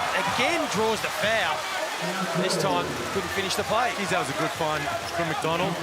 Now we can have a look at the replay and look at the contact, but McDonald, the poise as he's probing off the double drag screen. Just his head's on a swivel, finds Magnay. The defense slightly out of position. Ever so slight the contact, but it's whistled and it's Doolittle's fourth. And it's going to be a timeout. The Jack Jumpers will take a snooze timeout. This game is set up to be a beauty. They lead by 2 points.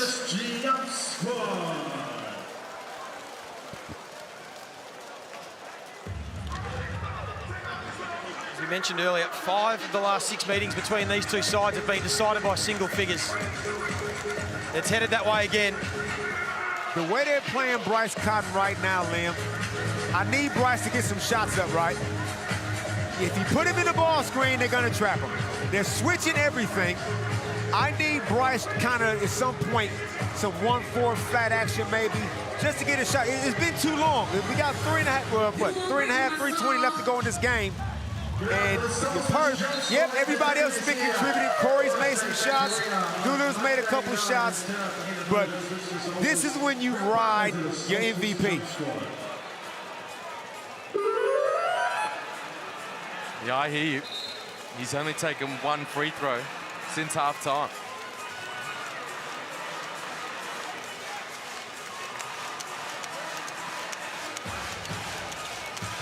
You said early in the season, too, Liam, that Corey Webster was going to play a role at some stage. There is Larry Kesselman in the house. He'll be loving what he's seeing in this playoff series. Of course, don't forget to download the NBL app. It's free. You get all the behind-the-scenes content, the stats. And the stats will show that Will Magnay just shooting at 55% from the stripe this year, but that's an important bucket. Looking at his stroke, it's not a bad stroke. To be shooting 55%, must be more mental than anything, because that's cash. It's the biggest lead the Jack Jumpers have had. It's only 4. This game will go down to the wire. You know it will when it's a Tassie game. Saar back in. Couldn't finish over 3 defenders.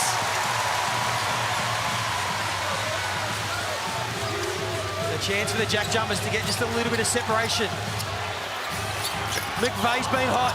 Magnay crashing the offensive glass. Steindl with his feet set.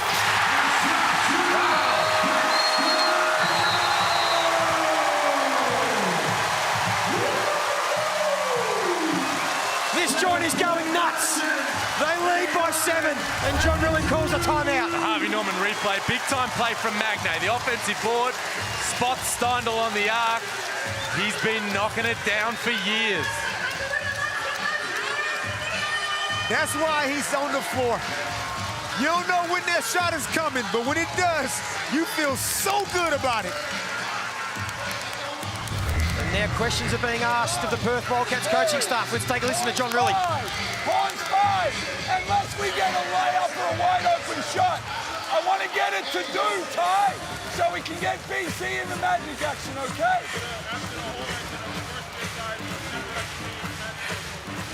Like, give yourself space if we need to go to you so then he can get the catch, okay? Hey, yes, Horns 5. Defensively, we got to impact the ball. Defend the ball. Here we go. Well, just a momentum-stopping timeout primarily there for John Riley, because the Jackies have jumped out to this 7-point lead and the place is going nuts. Offensively, he's trying to get Bryce Cotton involved. Horns 5, he wants the ball to go to Doolittle. You imagine that'll turn in a dribble handoff action or something similar to get Bryce Cotton.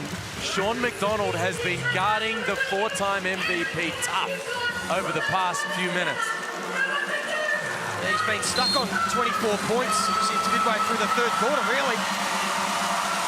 So John really knows they've got to get the ball in the hands of their superstar. He's been able to silence the crowd most of the night when the Jackies have got a run on. Here comes the handoff. Cotton has to give it up. Good defense from the Jackies. Shot clock down to 4. This is Bryce time. Gives it up. Webster couldn't finish.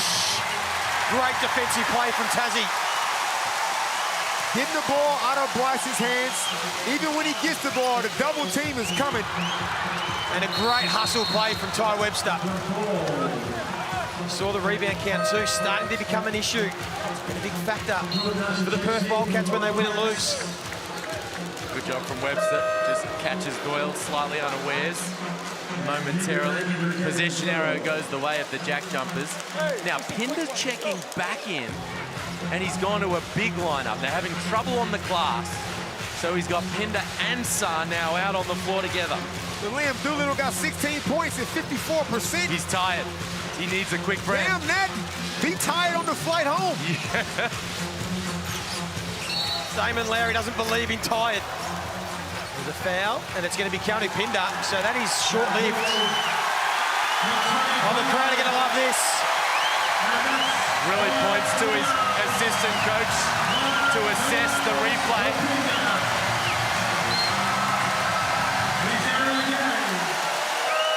These ants in here are losing their collective sight.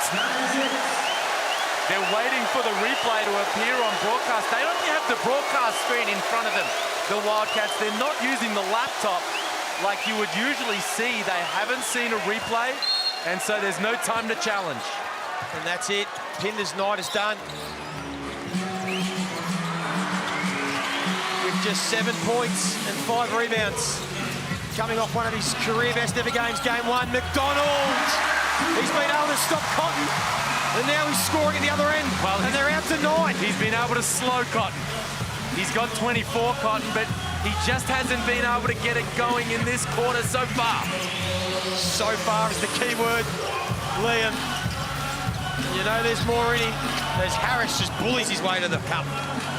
And that's what they were doing in the first half when they would double Bryce and he gets the ball out of his hands. Everybody else was being aggressive, attacking the rim. They've gone a little bit passive. They've just upped the ante here, the Perth Wildcats on defense. You can sense the shift in energy. McDonald finds Steindl, and he's going to draw the foul. It'll be 3 free throws for Clint Steindl. And I heard that amazing stat from John Casey the other night when he said Steindl hasn't missed a free throw for about 2.5 years. And that was a foul. Where? Now he reached in. That one I saw. All right. One of the few fouls that's happened today. Between the two of us, we'll catch him along the way. They are just going to check whether the foot was on the line, whether it's 3 or 2. Again, the find from Sean McDonald. This young man playing important, effective, efficient minutes at both ends of the floor with Tasmania's season on the line. Will be 3 free throws for Steindl. And of course, it's keeping Jordan Crawford on the bench. Their superstar point guard, Scott Ross, rolling with Sean McDonald because he's getting the job done.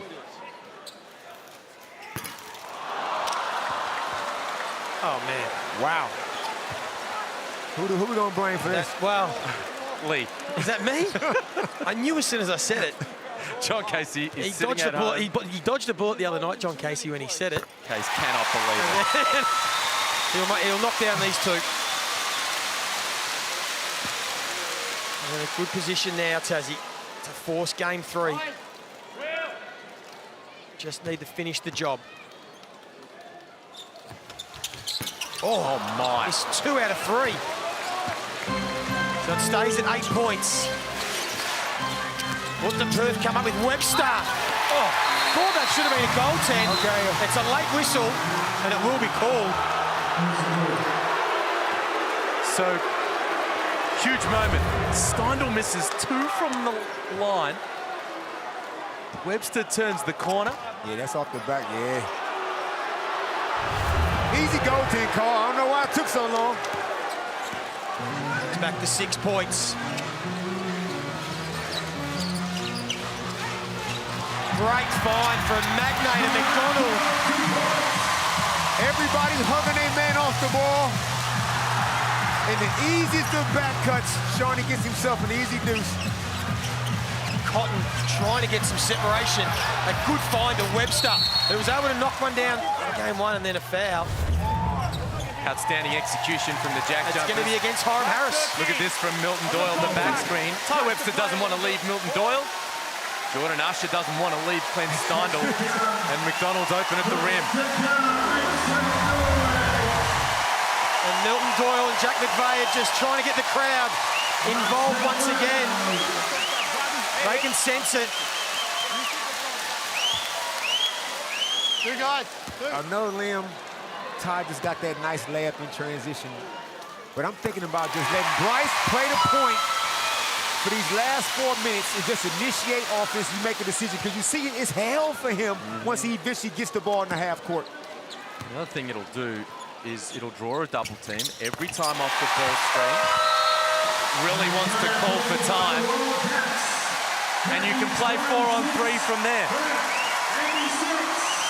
Biggest lead of the night for the JackJumpers. They lead by 10. And the sixth man, the Ant Army, have had a huge role in this one. And they can sense this is going to 3. There is still plenty of time for the Perth Wildcats. What can you see, Damon, from a Perth perspective to be able to get some points?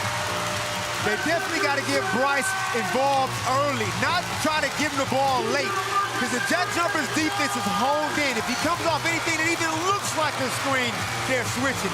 If he gets the ball in the half court, you saw just then he was damn near triple teamed. He's got to get the ball from the baseline and use his jets to make something happen. But then on the other end, they got to get stops.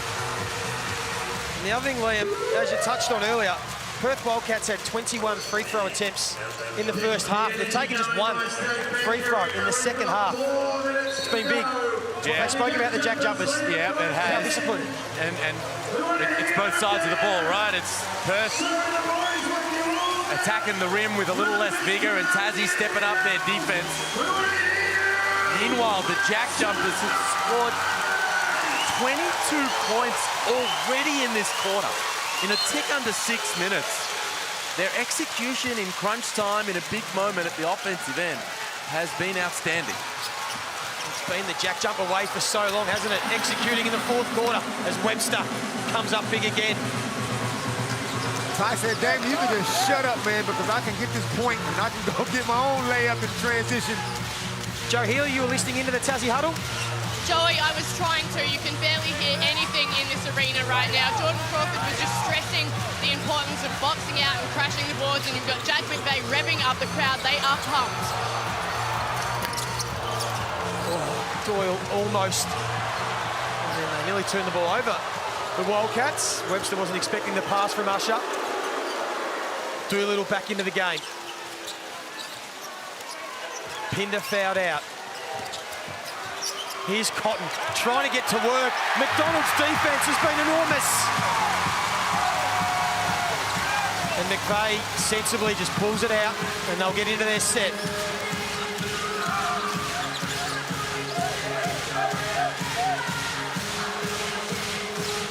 It's going to be the Doyle and Magnay pick and roll, and Sark gets the foul. Great help from Doyle at the right moment. But this kind of effort from McDonald to just chase Bryce and get back in front. He's been doing it time and time again. The double comes from Doyle at just the right time. But McDonald, his defensive effort, especially in this fourth quarter, has been sublime. Free throws become crucial. Oh. Left a couple short tonight, Will Magnay. 2 of 4 from the stripe. He's 14 points.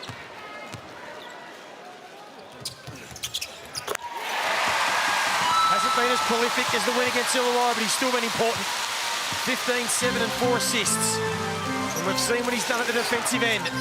Webster finds Sarr, wide open. And their struggles continue from three-point range. 5 of 24, shooting at just 20%.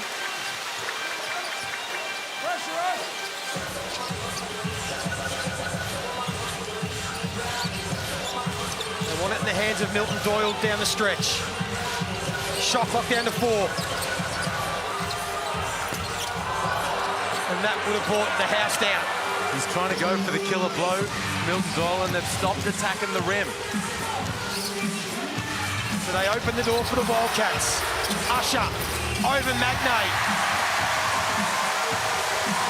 And his shots like that, yeah, it looked like, And that's going to be an offensive foul on Will Magnay.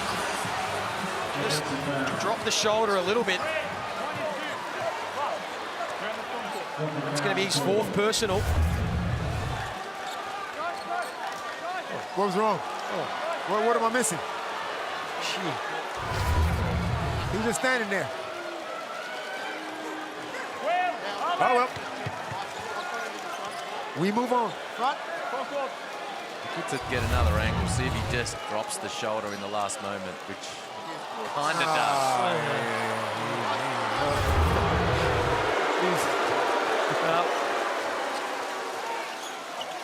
It'll be Perth ball. Look at Clint Steindl. He is ready to come and help right. Time now becoming a factor. Saar almost commits the turnover. Chance for Cotton. There he is. Plenty of time for the Wildcats.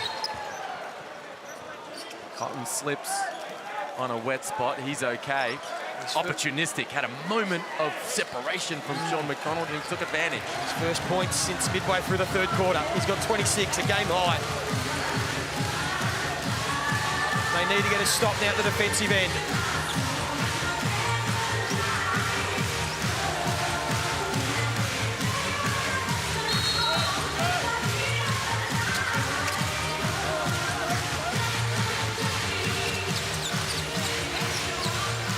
Cotton guarding McDonald.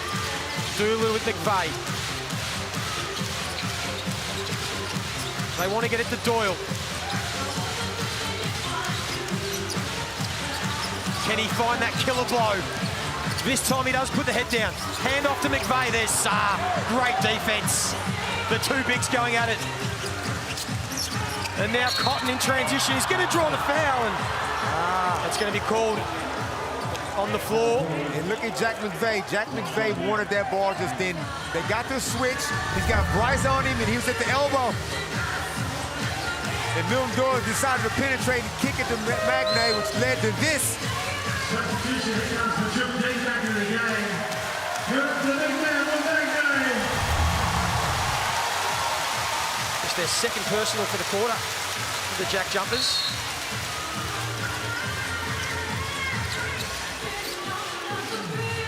Saar could find a Doolittle. Jeez, Magnay coming out is interesting. No rim protection there. And the Wildcats score at the cup. It's back to 5 with plenty of time. Must get a stop, the Wildcats. The drop dang finds McVeigh. Finishes under the basket. He's got 22. Old school shuffle cut. Somewhere Andrew Gaze is very happy right now watching that. Usher, probably not the shot they were after, but they'll keep possession. That last offensive possession, this is why they brought Magnay out, because they want 5 shooters on the floor. And now it opens the lane up, and they take advantage with the back cut. Well, Jack McVeigh has continued his stellar form at home this year. He's got 22 points, 5 rebounds. And I mentioned Milton Doyle. When he scored 20+ this year, they're 6-0. In his 2 seasons at Tassie, they're 16-2 when he scores 20+. And he's got 24 tonight. He took it upon himself. He knew he was quiet the last 2 playoff games he's had. And when your back is firmly against the wall, you find out who you are, you find out what you're about. And Milton Doyle just reminded everybody, I'm still that guy. That unassuming guy, Joey. 15 third quarter points.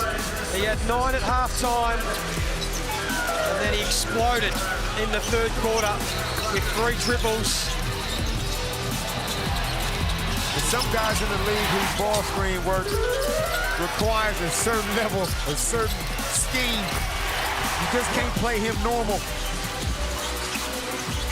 He's got the 6 rebounds, couple of assists. He was in foul trouble early, had 3 before the half. He had to sit for a fair chunk of that 2nd term. But when it's mattered most, he has stepped up. And they now need to get a stop at the defensive end.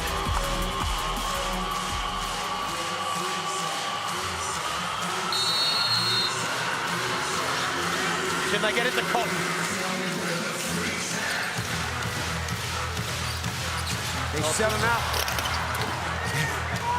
They selling out on anywhere Bryce goes, which means there's layups for everybody else. And then Usher took the gamble, tried to commit the steal if he could. And it'll be 2 shots for the Jock Dang. Really good execution from the Wildcats. And off this foul, now Deng's going to go to the free throw line. Traditionally an outstanding free throw shooter. Final minute of an elimination game, single-digit margin. Pressure on these. Just his second game back from an ankle injury. He's got an equal season high 17.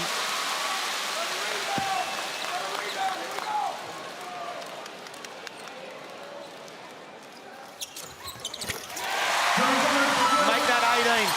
A season high when they've needed him off the bench. Doyle picks up his 4th personal. Not in the bonus yet. Still don't want to go wasting those fouls this early.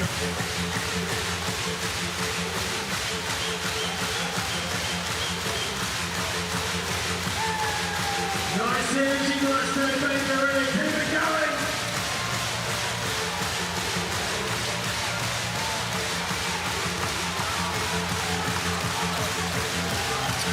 Webster, happy to take the quick 2, misses, and that might be it. He takes a seat amongst the enemy. And this crowd know that there is most likely a game 3 on Wednesday night. Well, it's looking that way. Still time on the clock. 7-point margin. A home crowd in celebration mode.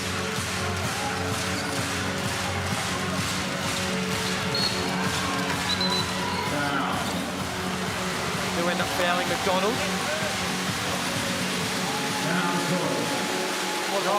Sean McDonald. I was going to say the same thing, Damon. Good Lord. This young man just is full credit to the McDonald family for raising this man. The poise that you have instilled into this man. He's out here playing like he's a 28-year-old vet, man. Currently with 11 points, 5 assists, 3 rebounds. And one hell of a defensive effort on Bryce Cotton, particularly in his second half. And this is the front end there, but comes at a really opportune time for the Jackies too, with Jordan Crawford struggling. 1 for 9 from the field, just 2 points, and he's barely played here in the second half because McDonald's been getting the job done.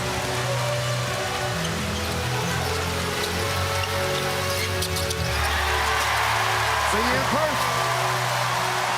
That'll do it. The crowd are going to enjoy these final 10 seconds.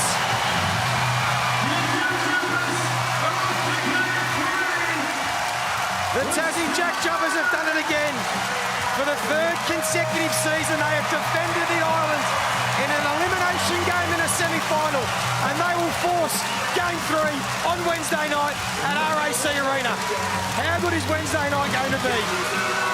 Double header of Game 3s for a spot in the championship series. It's not going to get any better than that. Big heart from the JackJumpers. Big heart from Illawarra last night. And a huge performance, yes, in front of their home crowd. But their season on the line. Milton Doyle, enormous. Sean McDonald, massive. And this passionate Ant Army show their love. And Marcus Lee is as relieved as anyone. He will be back in Game 3. NBL24 playoff series. You are out of your mind. We are spoiled rotten as sports fans. It's just been one of those seasons. You wouldn't want it any other way.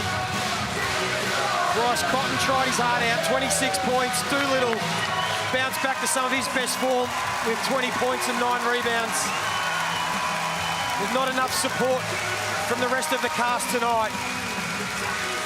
While the Jackies had 5 scorers in double digits. and contributors everywhere. And the crowd were just as important as anyone.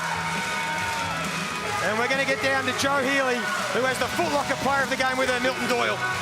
I do. Milton, congratulations on the win. That third quarter was something special. How were you able to get to your spots and have such an impact? Thank you. Just taking what the defense gives, just making shots. That's really it. No Marcus Lee tonight, but up steps Will Magnay and especially Majok 10. They were impressive. They were big time. Without Marcus, we missed one of our shot blockers. Jook haven't played in a while. He came in, stepped up. Max is a warrior. Game 3 on Wednesday. What's it going to take to force into the grand final series? The same thing we did today. Be on point defensively, move the ball offensively, make shots. Fantastic performance. Enjoy this one. Thank you. Milton Doyle stepped up, the team stepped up, and they defended the island, and they will force game 3. We can't wait for that Wednesday night. It was an 8-point win to the JackJumpers. We'll be back right after this to wrap it all up.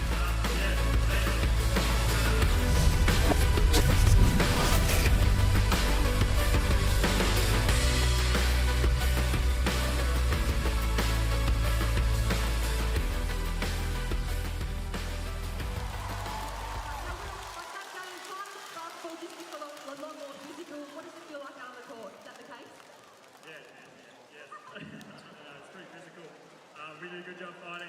They're a tough team, and game 3 will be a war, and it'll be a good one.